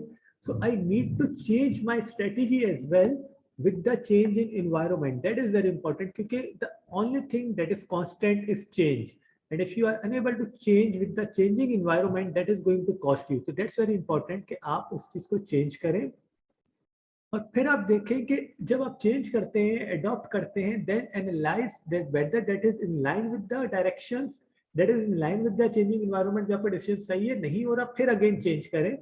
आप स्ट्रेटेजी लॉन्ग टर्म बनाएंगे, बट अगर चेंजिंग एनवायरनमेंट के साथ आपको लगता है उसकी requirement, you will go for that as well. वहां पे एक और बहुत इंपॉर्टेंट चीज होगी कि आप किस चीज पे जाना चाहते हैं, कॉस्ट लीडरशिप पे या डिफरेंशिएशन पे. ये चीज बार बार आएगी जहां भी हम स्ट्रेटेजी की बात करेंगे ना, because that is the main basic principle primer, जहाँ पे आप ये कह रहे हो, आप डिसाइड कर रहे हो अब कि यार मुझे क्या चीज करनी है, मुझे बेस्ट प्रोडक्ट बनानी है या बेस्ट कॉस्ट लीडर बनना है, because they both are contradicting with each other. तो इसलिए बड़ा जरूरी है that I decide it the right way. And then the third thing कि आपके पास रिसोर्सेज हैं या नहीं है. क्या आप रिसोर्सेज सेंट्रलाइज रखना चाहोगे, डिसेंट्रलाइज रखना चाहोगे, क्या आप बैंक से लोन लेना चाहोगे, क्या आप मैनेजमेंट से आप जो हो पब्लिक ऑफरिंग करना चाहोगे, क्या आप मैनेजमेंट से फर्दर पैसे लेना चाहोगे, अपने स्पॉन्सर से, what do you want to do. So that is also important. तो 3 चीजें जो स्ट्रेटेजिक चॉइसेस में आपको करनी होंगी, जिससे हमने बात की कि एक तो इन्वायरमेंट चेंज होने के साथ साथ अपने आप को चेंज करना, क्वालिटी पे जाना है या प्राइस पे जाना है, and how I am going to manage my resources. That is very important. For a company like Lucky Cement, I remember their financial statement from like 2015-16. They had cash surplus in their financial statement around 25-30 billion, and that is like whooping. Even जो banks के पास भी आप cash, bank आप कई बार देख रहे हो तो इतने पैसे नहीं होते जो छोटे बैंक से. And to have that buy a company, a cement manufacturing company, is way beyond your imagination.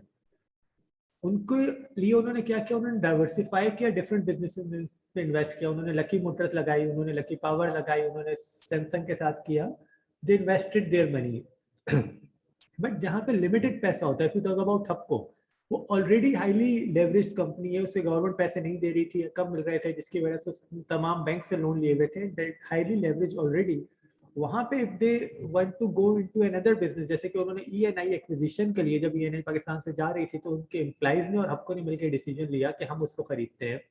इसलिए तो from there where they are going to invest capital would be comparatively difficult for that company. Maybe हो सकता है वो अपने parents से, अपने investor से, अपने स्पॉन्सर से ले रहे हो. I do not know the exact decision they are going to take or have taken.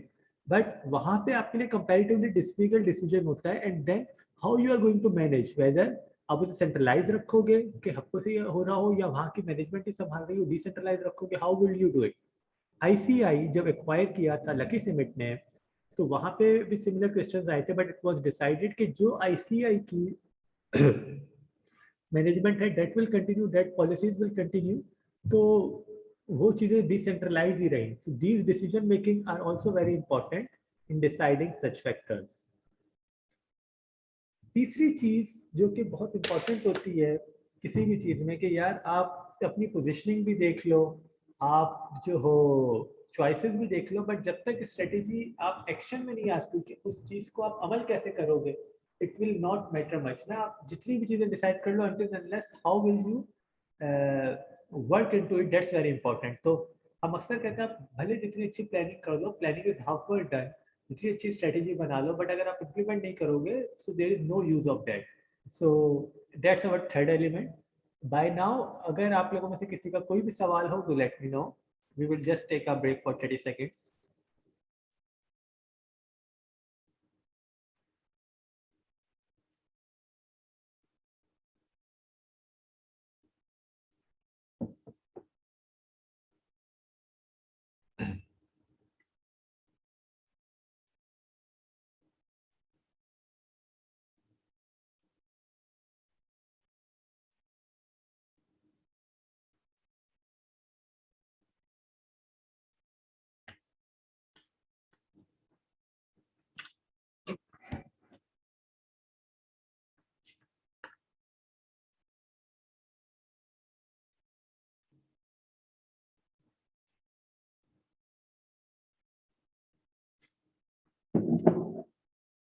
तो ये let's begin again. So strategy into action को बड़ा प्यारे तरीके से 3 हिस्सों में एक्सप्लेन करता है। One is organising, then it's enabling and then managing change. अगर आप गौर करेंगे तो आपको ये लफ्ज ही इसका मतलब बता रहे हैं कि वो क्या कहना चाह रहे हैं। ऑर्गेनाइजिंग इज कि आप किस तरह, जो आपने पूरी स्ट्रेटेजी बनाई है, आप उसको किस तरह से डिसीजन मेकिंग प्रोसेस बनाओगे। आप किस तरह से चीज़ों को आपने बना लिया कि यार हमें इस बिजनेस में जाना है, तो इस बिजनेस में जाऊंगा तो मैं उसके डिसीजंस कौन लेगा, मुझे इसके लिए सेपरेट सीईओ हायर करने की जरूरत है, सेपरेट मैनेजमेंट, या जो मेरे करंट बिजनेस के सीईओ और मैनेजमेंट है वही उस बिजनेस को लुक आफ्टर कर रहे होंगे, या वो इनिशियली स्टैब्लिश करेंगे और फिर उनको हैंड ओवर कर देंगे। शुक्रिया। So these would be the decision making which I will have to take, जिसको मैं ऑर्गेनाइज कर रहा हूँ। मैं डिसाइड करूंगा क्या डेलीगेशन अथॉरिटी होगी, क्या मैनेजमेंट स्ट्रक्चर होगा। I will decide all these element in organising part and then I will enable that. By enable I mean कि जब मैंने वंस ऑर्गेनाइज कर लिया, मैंने लोगों को बता दिया कि ये लोग होंगे, ये इस तरह से हो रहा होगा, इस पूरी चीज को मैंने डिसाइड कर लिया। I will enable them, I will give them the authority, the power to take decision, the power to decide, the power to act, and that will be the enabling part के each resource को पता होगा कि वो क्या कर रहा है, वो क्यों कर रहा है। और उधर वो चीज बड़ी जरूर आती है कि क्या कर रहा है और क्यों कर रहा है, जिसमें मैं बार बार एग्जांपल देता हूँ कि जब नासा का विजिट किया अमेरिकन प्रेसिडेंट ने और उसने स्वीपर को देखा और उसने पूछा कि जो फर्श पे पोछा लगा रहा था, व्हाट आर यू डूइंग, तो उसे पता था वो क्यों कर रही। Said I am sending a man to moon. तो वो एक ऑर्गेनाइजेशन के अंदर इनकलकुलेट करना इनेबलिंग के साथ साथ बहुत जरूरी होगा। And the third which is the most important, again managing change, the only thing which is consistent, I keep on saying that, is most entities exist in rapidly changing environment. COVID में तो हम सब ने ऐसा environment change हुआ है ना, कभी सोचा ही नहीं था यार इस तरह भी चेंज हो सकता है। उसके अंदर जिन कंपनीज ने अपने आप को चेंज किया और दे सर्वाइव, जो अपने आप को चेंज नहीं कर सके वो उस तरह से सर्वाइव नहीं कर सके। तो उस चेंजिंग इन्वायरमेंट में हाउ डू यू इनेबल, हो सकता है आप कहो कि अलार्मिंग बेल, कि वो अलार्म बेल करे, seek support from the top management, what we need to do now, और they take decision themselves, we enable them, we need to decide the hierarchy जो organized level पे कि यार जब changing environment आएगा तो how will I change the decision making, how will I change or adopt as per the environment।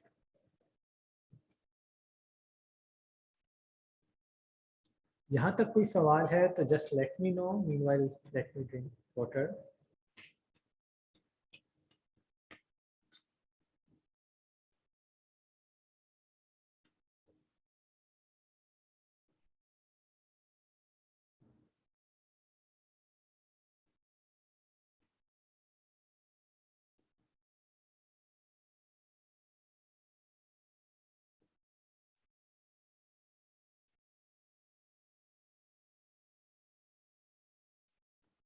Before we proceed, I want you to look at this chart and try to understand what do you understand from it।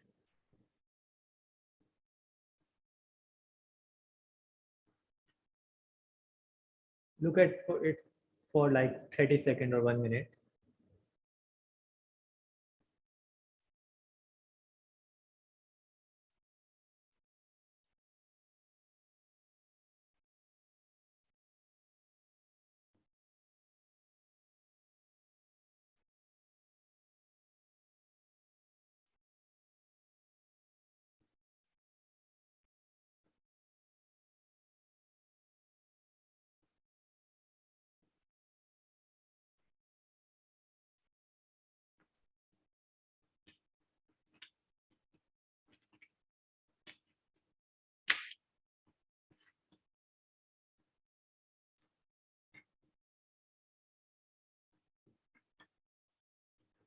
So before we come to the chart, जब हम scope of business analysis की बात कर रहे हैं तो उसमें ये हमें बताता है कि यार बहुत सारी चीज़ें हैं जिससे हमारे स्कोप ऑफ बिजनेस एनालिसिस पे इम्पैक्ट पड़ता है, जिनमें से एक बहुत मेजर रोल आईटी का भी है कि आईटी को मैं किस तरह से यूज़ करता हूँ। जब हम अक्सर बात कर रहे हैं big data analysis and all these areas, how do I use IT equipment, how do I use those tools, because they can make my life much easier, और if I don't use that, I can make my life much difficult। As I used to say, जब मैंने 2010 में audit start किया था PwC के पहले client पे गया, जंग ग्रुप ऑफ कंपनीज में, तो उधर कुछ ऐसी भी कंपनीज थी जिसपे अभी तक लेजर इतने बड़े बड़े रजिस्टर्स के ऊपर मेंटेन हो रहा था। 16 उनकी कंपनी थी, 16 में से कुछ ऐसी कंपनीज थी अगर उसमें से आपको कुछ रिव्यू करना हो, कुछ ढूंढना हो, तो वो ढूंढ के निकालना ही इतना मुश्किल होता था कि एक एक चीज डिटेल हाथ से पेन से लिखे जा रही है। कंपैरेटिवली अब हम बात करते हैं तो अब आपका आईटी सिर्फ इसलिए यूज नहीं हो रहा कि वो रिकॉर्ड करे, वो आपको एनालिसिस करके बता भी रहा होता है कि यार आपको आगे से किस तरह चलना है, किस तरह चीजों को लेके डिसाइड करना है, किन कस्टमर्स को फोकस करना है। फॉर एग्जाम्पल अब हम बात कर रहे होते हैं जैसे फेसबुक के ऊपर, तो फेसबुक में वो आपको ये भी बता रहा होता है कि अगर आप कोई एडवर्टाइजमेंट डालना चाहते हैं, आप किस एज सेगमेंट के ऊपर जाना चाहते हैं, किस जियोग्राफिकल लोकेशन के ऊपर जाना चाहते हैं, किस एजुकेशन सेगमेंट पे जाना चाहते हैं, किस जेंडर पे जाना चाहते हैं, किस किस्म के इंटरेस्ट वाले लोगों पे जाना चाहते हैं। तो इस हद तक डाटा को ले चुका है। तो how do you use your data, how do you use your IT tools, that is very important in deciding all these word. फिर वो आपको लेके आता है नीचे और जहाँ पे वो आपको समझाने की कोशिश करता है कि business analysis management and strategy किस तरह से चलेगी। वो आपको बताता है 3 बातें जो हमने पढ़ी हैं कि स्ट्रेटेजिक पोजीशन, स्ट्रेटेजिक चॉइसेस। हमने अपनी एंटिटी देखा कि मेरी एंटिटी कहाँ मौजूद है। जब मैं एनालिसिस कर रहा हूँ मैं देखूंगा मेरी स्ट्रेटेजिक चॉइसेस जो हैं वो क्या है, उसके अंदर मैं क्या डिसाइड करता हूँ। देन मैं डिसाइड करूंगा strategic action, based on those मैं अपने एक्शन डिसाइड करूंगा मुझे क्या करना है। जो मेरी चॉइसेस हैं अगर मैं उसको देख रहा हूँ तो वो 3 चीजें 4 चीजों को मेजरली गवर्न कर रही है। उसमें एक बिजनेस चेंज प्रोसेस, जो बिजनेस के अंदर मैं चेंजेस ला रहा हूँ in order to achieve my objective and strategy, वो मैं किस तरह से यूज करूंगा। मैं इंफॉर्मेशन टेक्नोलॉजी, बार बार मैं कह रहा होता हूँ फॉर फाइनेंस प्रोफेशनल कि हमारा बीइंग फाइनेंस प्रोफेशनल इसमें बड़ा इंपॉर्टेंट रोल है। कि एक जगह सीएफओ का रोल होता था जो कि एक जगह वक्त में बहुत मेजर होता था, आईटी बहुत ही जूनियर पोजीशन होती थी। आहिस्ता आहिस्ता आईटी का रोल बढ़ते जा रहा है ऊपर, जो कि विच इज गुड, जिसको हम यूज कर रहे होंगे। But here comes a very important need कि वेदर जब चीजें ऑटोमेट हो रही, सारी चीज हो रही, तो या तो ये जो बिजनेस के सीएफओज हैं, जो चार्टर्ड अकाउंटेंट्स हैं, who are at the top, they learn the IT, they adopt to that, and they take that role, leadership of that role as well, of big data analysis and all those things. Or the other thing is, maybe by the passage of time, that IT or big data analysis would be on the top, and the CFO role would come to down, because सारी चीजें automatically automate हो चुकी होंगी। Funding requirement, business decision making जो CFO इस वक्त अपने जहन से ले रहा होता है, सोच रहा होता है, वो सारी चीजें ऑटोमेटिकली हो रही होंगी। और अगर उसे वो आईटी टूल्स नहीं यूज करना आते होंगे तो maybe his role would be very small और वहाँ पे आईटी लीड कर रहा हो। And that is why this is very good, जहाँ पे आईकेप अपने सिलेबस को भी ट्विस्ट कर रहा है ताकि हम किसी हद तक, इफ नॉट द बेस्ट, हम उस चीज़ों को लर्न कर सकें जिसकी रिक्वायरमेंट है। सो इंफॉर्मेशन टेक्नोलॉजी प्रोजेक्ट मैनेजमेंट में अपने प्रोजेक्ट को किस तरह से मैनेज करूंगा, और फाइनेंशियल एनालिसिस के how do I see the number, जहाँ पे हम बात कर रहे होते हैं रिसोर्सेज की भी। प्रोजेक्ट मैनेजमेंट करके मैं किस तरह रिसोर्सेज को रख रहा हूँ, सेंट्रलाइज डिसेंट्रलाइज में रिसोर्सेज एक्वायर कहाँ से कर रहा हूँ, मैं रिसोर्सेज को यूज कैसे कर रहा हूँ, मैं रेंट पे ले रहा हूँ या एसेट्स खरीद रहा हूँ, all those things will depend. And then comes the most important part, that is people. If you see, people has a two way line. The first line is where it has with all those 4 thing, क्योंकि जो people है वो भी, इसको आप arrow देखेंगे दोनों तरफ ये इसको डिफाइन कर रहा है। The people are affected by all these things, and all these things are affected by people. And then there is a line on the side where the people decides the strategic position, strategic choices, strategic action में how to take decision. So the people would be the one who would be governing it at both stages.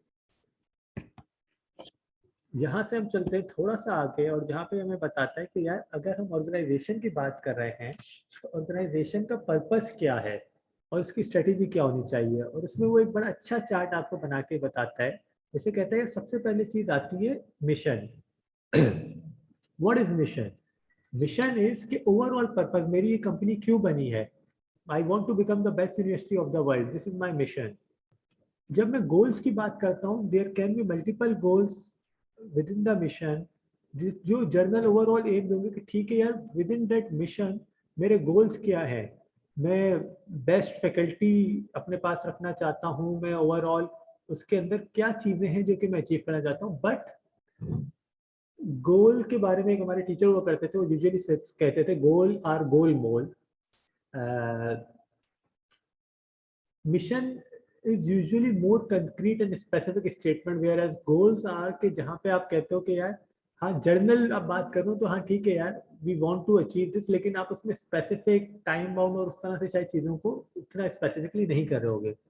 Objective your specific overall AIIMS, तो जहाँ पे objective की बात कर रहे हैं आप अपने एम्स को स्पेसिफिकली बता रहे होंगे कि यार मेरा ऑब्जेक्टिव क्या है, टू सर्व द ह्यूमैनिटी, मेरा जो ऑब्जेक्टिव है, to make each student get access to the education. वहाँ पे उसके बाद जब आप ऑब्जेक्टिव डिसाइड कर लोगे, फिर अगेन हायरार्की में आप आ रहे हो, आप डिटेल लॉन्गर टर्म टारगेट्स बनाओगे, फिर आप स्ट्रेटेजीज बनाओगे, और स्ट्रेटेजीज में स्ट्रेटेजिक एम की किस तरह से मैं उसे अचीव करूंगा। Then you will come to technical planning and aims, जो कि हमने बात की थी, और फिर हम आ जाएंगे ऑपरेशन के ऊपर। इन चीज़ों को हम थोड़ा सा डिटेल में भी देखते हैं आगे जाके। जहाँ अगर मेरी मिशन की बात आ रही है, तो मिशन वो कहता है कि यार मिशन क्या है, जो कि आपके बिजनेस को बताता है कि बिजनेस एग्जिस्ट क्यों करता है, बिजनेस की वजह क्या है, व्हाट इज अवर बिजनेस। जहाँ पे जो आपके बेसिक सवालात होंगे ना, जब आप उसको मिशन को आप आंसर करोगे, हमारा बिजनेस है क्या, हमारे लिए कस्टमर की वैल्यू क्या है, हमारा बिजनेस जो है किसके लिए होगा, कैसे चलेगा। ठीक है, अगर हम बात करते हैं मिन्सबर्ग साहब की, तो वो डिफाइन करते हैं मिशन को, mission describe the organisation basic function in society, कि जो ऑर्गेनाइजेशंस का बेसिक फंक्शन क्या है सोसाइटी के अंदर, in terms of product and services it produces for its customer. तो जो भी वो अगर एजुकेशन दे रहा है, तो उसका फंक्शन क्या है, access to education for everyone और बेस्ट क्वालिटी एजुकेशन। तो व्हाट्स द बेसिक फंक्शन, वो आपका डिफाइन करेगा आपके मिशन के अंदर। अगर हम मिशन स्टेटमेंट देखते हैं दुनिया की कुछ बड़ी ऑर्गेनाइजेशंस की, जैसे कि अगर मैं वर्ल्ड बैंक की देखूं, तो वर्ल्ड बैंक कहता है our dream is a world free of poverty. ये अलग बात है कि वो हमें सूद पे कर्जा दे के यूजुअली और उसके अंदर फंसा देते हैं, बट व्हाट दे से, जैसे कि हम उसे सस्ता कर्जा देते हैं, आप दूसरों से लोगों कंपैरेटिवली महंगा मिलेगा, जो कई चीज़ों में सही भी होता है। चाइना को हम अपना भाई कहते हैं, लेकिन अगर हम चाइनीज लोन्स देखेंगे तो they are comparatively expensive as well as on a very rigid terms, क्योंकि ठीक है वो आपको पोल पे दे रहे हैं, पोल पे कोई और देने को तैयार नहीं था, बट वो आपसे उसकी इंश्योरेंस सेपरेट प्रीमियम ले रहे होते हैं आपका। अगर आप उसका रेट देखेंगे तो usually KIBOR plus 4-4.5%, LIBOR plus, which is very high with respect to sovereign debt, but yes they are giving on such terms. World ने कहा कि our dream is a world free of poverty. उन्होंने कहा कि to fight poverty with passion and professionalism for lasting result. और उसके लिए वो कहते हैं, अगर आप वर्ल्ड बैंक के लोन भी देखोगे तो यूजुअली इस किस्म के होते हैं, जो कि कहते हैं कि आप पॉलिसी या मैनेजमेंट अच्छा करो, उस काम के लिए हम आपको इतने पैसे देंगे। अगर हम फार्मास्यूटिकल की बात करते हैं, जिसमें Pfizer one of the biggest company, वो कहते हैं our mission we will become the world most valued company to patient, customers, colleagues, investor, business partner and communities where we work and live. तो उसमें अगर आप देखें तो उन्होंने ये नहीं कहा कि हमें सिर्फ शेयर होल्डर को अमीर करना है या पैसा बढ़ाना है, उन्होंने कहा कि हमें सबसे वैल्यूड कस्टमर बनना है, कि इनके लिए, अपने पेशेंट्स के लिए भी, अपने कस्टमर्स के लिए भी, अपने कोलीग्स के लिए भी, अपने इन्वेस्टर्स के लिए भी। तो ताकि हम पेशेंट्स को भी खुश करना चाहते हैं, हमारे जो कस्टमर अगर मेडिकल स्टोर्स वगैरह, उनको भी, इन्वेस्टर्स को भी, एंड एवरीवन। अगर हम कोडेक की बात करते हैं, मोस्ट ऑफ यू और all of you would already know what codec is, कि आपकी इमेज प्रिंटिंग कंपनी जो है, if we talk about them, so mission statement start with the statement about the corporation's values and then continues as follows. With the above mentioned values in mind, we plan to grow more rapidly than our competitors by providing customer with the solution they need to capture, store, process, output and communicate images where, anywhere, anytime. अच्छा, अब वो उन्होंने पहले अपना major statement बता के फिर उसको जब कंटिन्यू कर रहे हैं, तो वो they are highlighting how we are going to work better than our competitors. So that is also one way of communicating. हमने देखा जो the thing about the mission statement which I love the most is the one from World Bank. Our dream is a world free of poverty. अब ये एक अलग बात है कि हम गुर्बत खत्म करें या गरीब को मार दें। इसमें अल्लाह हम सबकी आसानी फरमाए कि हम बेहतर गुर्बत खत्म करने में रहें, ना कि हम इतनी महंगाई कर दे के गरीब सरवाइव ही ना कर सके। But if you truly have such world one day, जहाँ पे world free of poverty, that can really be great. But काफ़ी हमने डिस्कस कर लिया, let's discuss one more thing जिस पे मैं अक्सर सोचता हूँ. डू यू थिंक ऑल अमीर लोग जितने भी हैं या all the people who have the wealth, they are living the best life और दे आर हैप्पी? अगर आप देखते हो ना, अक्सर जो प्रॉब्लम्स, जो आई एम नॉट सेइंग कि आपको अच्छा कमाना नहीं चाहिए, and we are bit dragging from the topic, but let's discuss it. अगर आप दुनिया में देखोगे ना, जो अक्सर प्रॉब्लम्स के साथ हैं, जो नाखुश लोग हैं, वो शायद आपको दिखेंगे बहुत अमीर भी होंगे, but still they are not happy. So I think a lot most of the time, what is the most successful life? Successful life क्या है? Many times I don't get answer. कभी ये होता है कि अगर आप सुकून की नींद सो सकते हो तो वो सक्सेसफुल लाइफ है. अक्सर अमीर बंदा सुकून में नहीं सो पा रहा होता और रात को टेंशन में ही रहता है. कभी ये आंसर आता है कि अगर आप अपने जात से हटके कुछ कर रहे हो, something beyond your own self, something for others, that gives you satisfaction and that is successful life. But कभी भी आंसर बहुत कम ऐसा आएगा if you are the most wealthiest person, that is successful. I don't know, maybe for some of you it is, but I remember a quote from one of such person who used to think like me. उसने कहा कि मेरा ये दिल चाहता है, अंग्रेजी में था जुमला, कि काश दुनिया में जो लोग समझते हैं कि दौलत मिलने से सारे मसले हल हो जाते हैं, मेरा ये दिल चाहता है काश उन सबको दौलत मिल जाए, ताकि उन्हें पता चले कि मसले फिर भी कभी हल नहीं होते. Why I am discussing all this and why I am highlighting it इस बिकॉज के कोशिश करें जिंदगी में, इस वक्त आप जहां भी हैं, जिस भी पोजीशन में हैं, भले पहली बार अभी एग्जाम दे रहे हैं या कई बार फेल हो चुके हैं, भले बहुत ही लग्जरी लाइफ में हैं या बहुत ही मुश्किल लाइफ में हैं, अल्लाह का शुक्र अदा करें. आप सांस ले सकते हैं, इससे बड़ी we can not think of a नेमत कि हम सांस आराम से ले पा रहे हो. अगर हमारे पास हाथ हैं, तो अगर हमें 2 वक्त का खाना मिल जाता है, तो वो अल्लाह की इतनी बड़ी नेमतें हैं कि हम we can not even think about that ना, कि यार अगर सोचे मुझे खाने की टेंशन हो, खाना नहीं मिलेगा, मुझे कपड़े ना हो मेरे पास, मैं सांस ना ले पा रहा हूँ, मेरे हाथ ना हो, पैर ना हो, तो we are bit dragging from the topic, but why I'm trying to highlight it at this point of time from our dream is a world free of poverty. कि if you can be happy in this time, you can be happy in any time, and if you cannot be happy in this time, you cannot be happy in any time. तो कोशिश करना, सोचना जब भी इस पे time मिलता है बाद में भी कभी, कि अगर आप खुश रहना चाहोगे कभी भी रह सकते हो, ना खुश रहना चाहोगे कभी भी नहीं रह पाओगे. और फिर वंस यू आप खुश होते हो ना, तो फिर आपको सारी चीजें ऑटोमेटिकली मिलती रहती हैं. अक्सर ऐसा होता है ना, you think about a red car, आपको लाल कार बार बार दिखने लग जाती है. यू थिंक अबाउट कि ये गलत हो जाएगा और वो गलत हो जाता है. इस तरह ये सोचो कि ये अच्छा होगा, बार बार सोचो अच्छा होगा, उसके लिए मेहनत भी करो. सोचो कि मेरा एग्जाम पास हो जाएगा और मैं मेहनत करूंगा, तो आप उसके लिए उस तरह एफर्ट भी करोगे, you will be able to achieve it इंशाल्लाह. So that was just a bit drag from the topic. Now come back to vision. Vision के बारे में क्या कहते हैं हम? Whilst a mission statement defines the present state और purpose of an organisation, और vision statement represent a desired optimal future state of what the organization want to achieve over time. ये बड़ी मजे की बात है. उसने कहा यार मिशन क्या है? मिशन तो बताता है मेरी प्रेजेंट स्टेट में मैं कहाँ अपने आप को देखता हूँ, but vision is that what we say, आपका विजन क्या है कि कहाँ मैं फ्यूचर में अपने आप को देखना चाहूंगा, कहाँ मैं अपने आप को फ्यूचर में देखता हूँ. For example if I talk about Microsoft, they say empower people through great software anytime, any place and on any device. अब अगर आप देखें, जो vision of Microsoft is much different from the vision of Apple, जिनका vision, जिनकी operating software Macintosh है, वो Macintosh आप हर डिवाइस पे नहीं कर सकते. दे what they say, they want to से, वो ये कहते हैं कि ये विंडोज बहुत ओपन है, हर कोई इसके अंदर घुस सकता है, हर कोई वायरस बना सकता है, हर कोई हैकिंग कर सकता है. That's why we want a closed system जिसमें बहुत ही लिमिटेड ऑप्शन हो, but not everyone can indulge in it.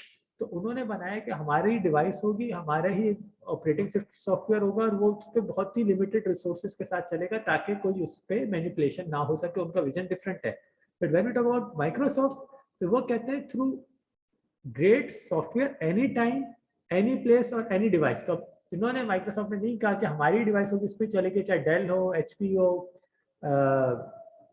Name a product और वो उसके ऊपर चलेगा। So that's how they work. Vision, their vision was this, they achieved this almost, I would say. Avon, if we talk about, to be the company that best understands and satisfied the product, services and self-fulfillment needs of women globally. तो उन्होंने कहा कि हमें ऐसी product service और वो चीज़ बनाई जो वुमेन की सिर्फ एक स्पेसिफिक रीजन की नहीं, कि यूरोप की या यूएस की या specific region, we want to achieve it for the whole world. हम पूरी दुनिया के लिए इस चीज़ को अचीव कर सकें, ये उनका विजन था। यहाँ पे ये बात आती है कि यार मिशन स्टेटमेंट की रेलेवेंस क्या है, क्या फ़र्क पड़ता है उससे, हो ना हो, अच्छा हो बुरा हो, व्हाट डज इट मैटर। तो उसमें इस बारे में ये आता है कि मिशन स्टेटमेंट की जब हम बात करते हैं, पहले तो ये आपका mission statement should be consistent with your strategic planning decision. जब आप स्ट्रेटेजिक प्लानिंग कर रहे हो, आप इसके डिसीजन ले रहे हो, तो your mission should be in line with that. तो आपको वहाँ पे एक मौका मिलेगा, आप देख सको जो आप डिसीजन ले रहे हो, are they either in line with your mission. If not, you might think कि या तो आपको मिशन रिवाइज करने की जरूरत है या आपको अपने डिसीजन रिवाइज करने की जरूरत है। To assist with translating broad intention and purpose into corporate objective. यहाँ पे आपको वही अगेन, जब आप डिसीजन मेकिंग ले रहे होगे, आप कॉर्पोरेट ऑब्जेक्टिव अचीव कर रहे होगे, तो आपको मिशन हेल्प करेगा टू मेक दोज डिसीजन। यहाँ पे I tell you one example. Indus hospital का नाम आप सबने सुना होगा, और डॉक्टर अब्दुल बारी साहब जो उसको लीड कर रहे होते हैं। जब रिसेंटली गवर्नमेंट आई, ये गवर्नमेंट लास्ट चेंज हुई, तो उसमें बहुत सारे इंस्टीट्यूट बंद हुए जो कि प्रीवियस हुकूमत के चल रहे थे, जिसमें से इंडस हॉस्पिटल के भी कुछ हॉस्पिटल थे जिसको गवर्नमेंट सपोर्ट कर रही थी। तो once a trainer was discussing with him and he said to doctor Abdul Bari कि अगर आपकी गवर्नमेंट फंड्स बंद कर रही है, रोक रही है, why don't you go on strike. आप स्ट्राइक पे चले जाओ हॉस्पिटल्स में, और हॉस्पिटल जैसी स्ट्राइक्स होगी तो government will listen to you and will provide funds as well. He gave wonderful answer and I loved it. He said that is not in line with my mission or objective. My mission is to provide healthcare facility to each and everyone. And if I go on strike, that will be against my mission. Because during the strike, I will not be providing the healthcare facility or services to the poor or those people who will be coming to me. And that is why we won't be going on strike. So अब आपकी decision making, अगर वाकई ये है कि you want to serve, आप ऐसा decision नहीं लोगे कि जो उसके अगेंस्ट जा रहा हो। And that is what it is highlighting here. The third point, to provide a common purpose for all group and individual within the organisation. जो कि कॉमन पर्पस जो मैं बात करता हूँ, sending a man to moon, जो sweeper कह रहा है, बिकॉज आपने एक वो कॉमन पर्पस बना दिया हर किसी के लिए, I am sending a man to moon. तो वो एक मिशन था, जिस मिशन के लिए वो पोचा भी लगा रहा है, तो इतनी एफर्ट से लगा रहा है that he is doing, he is giving his input for that bigger objective, bigger mission. Then to inspire employee feel होते हैं. I remember at my one of the previous organization, आपको our CEO who is currently chairman of CPEC authority, Khalid Mansoor Saab, he used to say, we are serving the nation, we are providing electricity to the country, we are actually energizing our country. So he used to inculcate such values in the employees. कि यार, don't think you are just recording the transaction or you are just auditing or reviewing the transaction. Think that you are playing your part in this national cause, which makes you feel proud, which makes you feel even better that you are doing something great for your country. Then come to establish goals and ethics for the organization. वहाँ पे आप ethics और goals में ethics में बड़ा important होता है। जब आप कहते हो ना कि यार हमें हमारा पर्पस है, for example I remember for KSBL, उनको एग्जेम्पशन चाहिए थी, टैक्स से एग्जेम्पशन नहीं मिल रही थी। One of the tax adviser I was talking to her, she said कि उनको एग्जेम्पशन ना मिलने से नुकसान जो था वो तकरीबन 10 मिलियन का था, 1 करोड़ रुपए। और जो टैक्स ऑफिसर थे, he was asking for 1 lakh rupees कि आप दे दो तो मैं आपको एग्जेम्पशन दे दूंगा। But their ethics did not allow this. They say we are ready to bear the cost of that 10 million but we will not pay that 1 lakh rupees क्योंकि ये unethical होगा. So you are ready to have greater loss in order not to go against your ethics. Similarly, जो आपके European mostly buyers होते हैं, they want assurance के जो कोई चाइल्ड लेबर काम नहीं कर रहा होगा, हेल्थ सेफ्टी स्टैंडर्ड अच्छे होंगे, आप लेबर को सही तरह से पे कर रहे होगे, minimum wage, over time double पे हो रहा होगा. They are ready to pay excess amount for that product in order not to compromise with their ethics. अगर वो चाहें, वो बोलें कि यार ठीक है, हमें इस सबसे फर्क नहीं पड़ता, शायद हमारे प्रोड्यूसर आधी कॉस्ट में भी देने को तैयार हो जाए, बट नहीं, उन्होंने कहा कि हमें ये सब चीजें चाहिए एंड वी आर रेडी और विलिंग टू पे additional amount for all these things.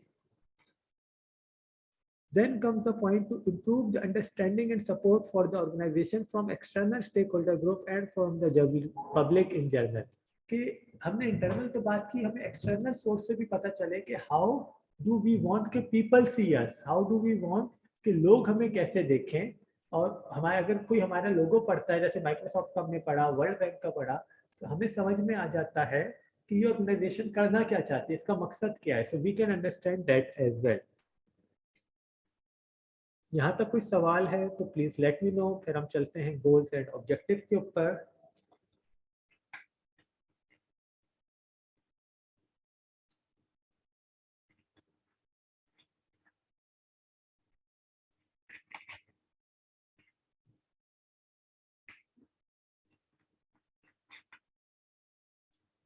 So the goals are, जो आपकी एंटिटी अचीव करना चाहती है in the longer term, that are your goals. For example, to maximize the wealth is your goal, कि आप अपने share holder की wealth maximize करना चाहते हैं. And in order to achieve those goals, you will create your objective, that how you are going to achieve those goals. Usually what we call objective are SMART. And how do we say SMART? Specific, from as, measurable, agreed, realistic and time bound. तो जो भी हमारे objectives होंगे दे would be specific. Like हम ये बात कर रहे हो कि हमें अगर 10% ग्रोथ अचीव करनी है, तो हम 10% स्पेसिफिक बात करें, ग्रोथ अचीव करनी है 1 साल के पीरियड में, तो टाइम बाउंड भी है, वो रियलिस्टिक भी होने चाहिए कि ऐसे के जो कि अचीव हो सकते हैं वो मैनेजमेंट से एग्रीड भी हो और वो मेजरेबल भी हो. तो ताकि जब मैं 1 साल बाद जाऊंगा, जो मैनेजमेंट आज एग्री थी मुझे 1 साल में 10% सेल में ग्रोथ अचीव करनी है, वो रियलिस्टिक समझ कर मैंने एग्री किया, तो मैं 1 साल बाद उसके अगेंस्ट देख सकूंगा क्या मैं अपना ऑब्जेक्टिव अचीव कर सका हूं या नहीं. हम आज की क्लास खत्म कर रहे होंगे गोल्स एंड ऑब्जेक्टिव खत्म करने पे. सो यहाँ पे थोड़ा सा हमारे पास रह गया है. अगर हम एक एग्जांपल की बात करते हैं कि कंपनी का गोल तो होगा कि maximise the shareholder wealth, but what would be the objective, corporate objective might be to double the share price within the next 10 years. This is the overall objective for the entity. तो मैं कह रहा हूँ कि यार मुझे maximise wealth तो करनी है, बट ऑब्जेक्टिव जो कि एग्रीड होगा कि मुझे शेयर प्राइस को डबल करना है नेक्स्ट 10 years में. In order to achieve corporate objective, it is necessary to set up strategic objectives for key aspect of strategy. For example, अगर मुझे 10 सालों में प्राइस डबल करनी है, तो increase the annual profit after tax bye 125% in next 10 years. अगर मैं देख रहा हूँ कि मेरी शेयर प्राइस डबल हो जाए, तो उसके लिए बहुत ज़रूरी है कि मैं उस चीज़ को ये भी डिफाइन करूँ, शेयर प्राइस डबल करने के लिए मुझे क्या करना होगा. मुझे शेयर प्राइस डबल करने के लिए अपने प्रॉफिट को बढ़ाना होगा. मुझे to introduce an average of 3 new products each year for the next 10 years. हो सकता है मुझे 3 नई प्रोडक्ट्स लेके आनी हो. To become market leader in 4 segments, तो हो सकता है कि मैं कह रहा हूँ कि मार्केट लीडर बनूंगा इन 4 सेगमेंट्स के अंदर. I know for Elon Musk को अगर आप में से अक्सर लोग जानते होंगे, और इस वक्त तो he is the world wealthiest person as well on planet. वो वेल्दिएस्ट हुआ कैसे कि उसने अपने बेनिफिट सैलरी की सूरत में बहुत कम रखे, तो उसने इसी तरह रखे हुए थे कि शेयर प्राइस इतनी हो जाती है, इतनी अचीव हो जाती है, तो मुझे इतने शेयर ऑप्शंस और मिल जाएंगे, मुझे इतने शेयर्स और मिल जाएंगे. तो उससे उसकी वेल्थ बढ़ती गई, और तो एक तो वो ऑप्शन भी मिलते गए और उसकी फिर शेयर प्राइस भी बढ़ती रही. बट उसने अपने लिए टारगेट्स ऐसे रखे हुए थे जो कि उसकी मैनेजमेंट के साथ एग्रीड थे या शेयर होल्डर्स के साथ एग्रीड थे, और जो वो अचीव करता गया and he got that result और बेनिफिट एज वेल. अच्छा, उसके बाद ये बात करता है कि यार कुछ ऑब्जेक्टिव आपके इंपॉर्टेंट होते हैं हायरार्की के अंदर दूसरे ऑब्जेक्टिव से. However, the main objective might be identified as critical success factor for which there are key performance indicators. तो उसने कहा यार ठीक है, आप हो सकता है आप कहो कि यार मैं अगर नई प्रोडक्ट की ना हर साल लॉन्च कर सकूं तो भी चल जाएगा, 2 भी लॉन्च हो जाए तो भी चल जाएगा, बट मेरे लिए ये बहुत इंपॉर्टेंट है कि मेरी मार्केट पेनिट्रेशन इतने % बढ़ जाए, मेरा सेल इतने % बढ़ जाए, जिसके अगेंस्ट में की परफॉर्मेंस इंडिकेटर भी रखूंगा। तो मेरे ऑब्जेक्टिव्स बहुत सारे हो सकते हैं, बट उसके अंदर मुझे डिसाइड करना होगा which one I think are the most important one, जो कि मुझे लाजमी चाहिए होंगे।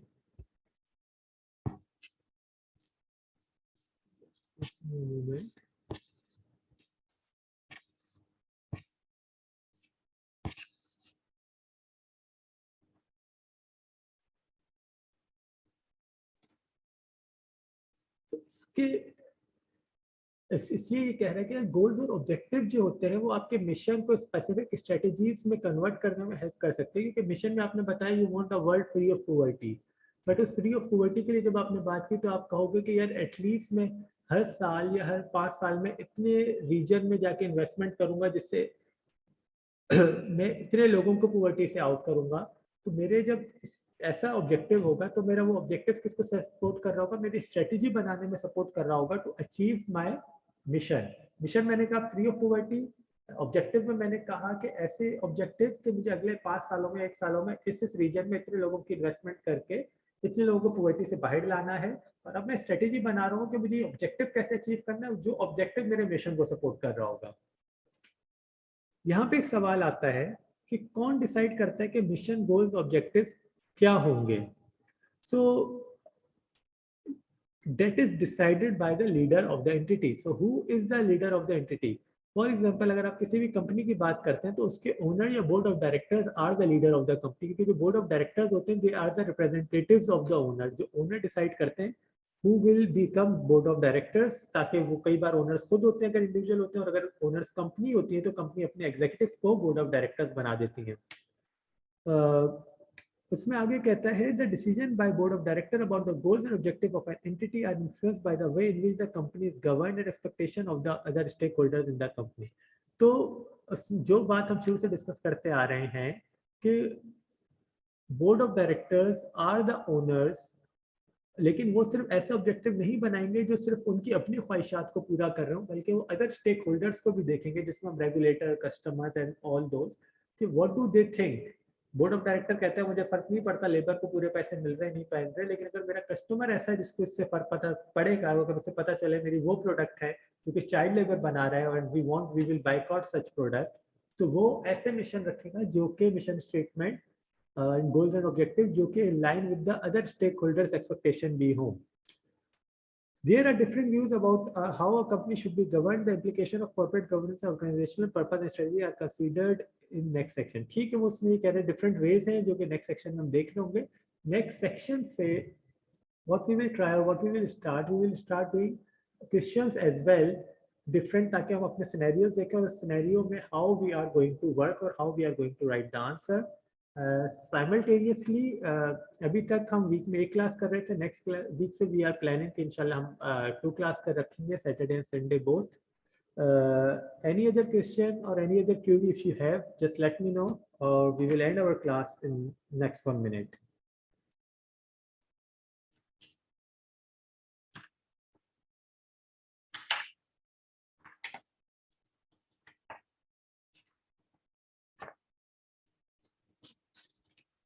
So thank you very much. It has been pleasure with you, all of you once again. Hope to see you in next class. Take care. Bye. Allah Hafiz.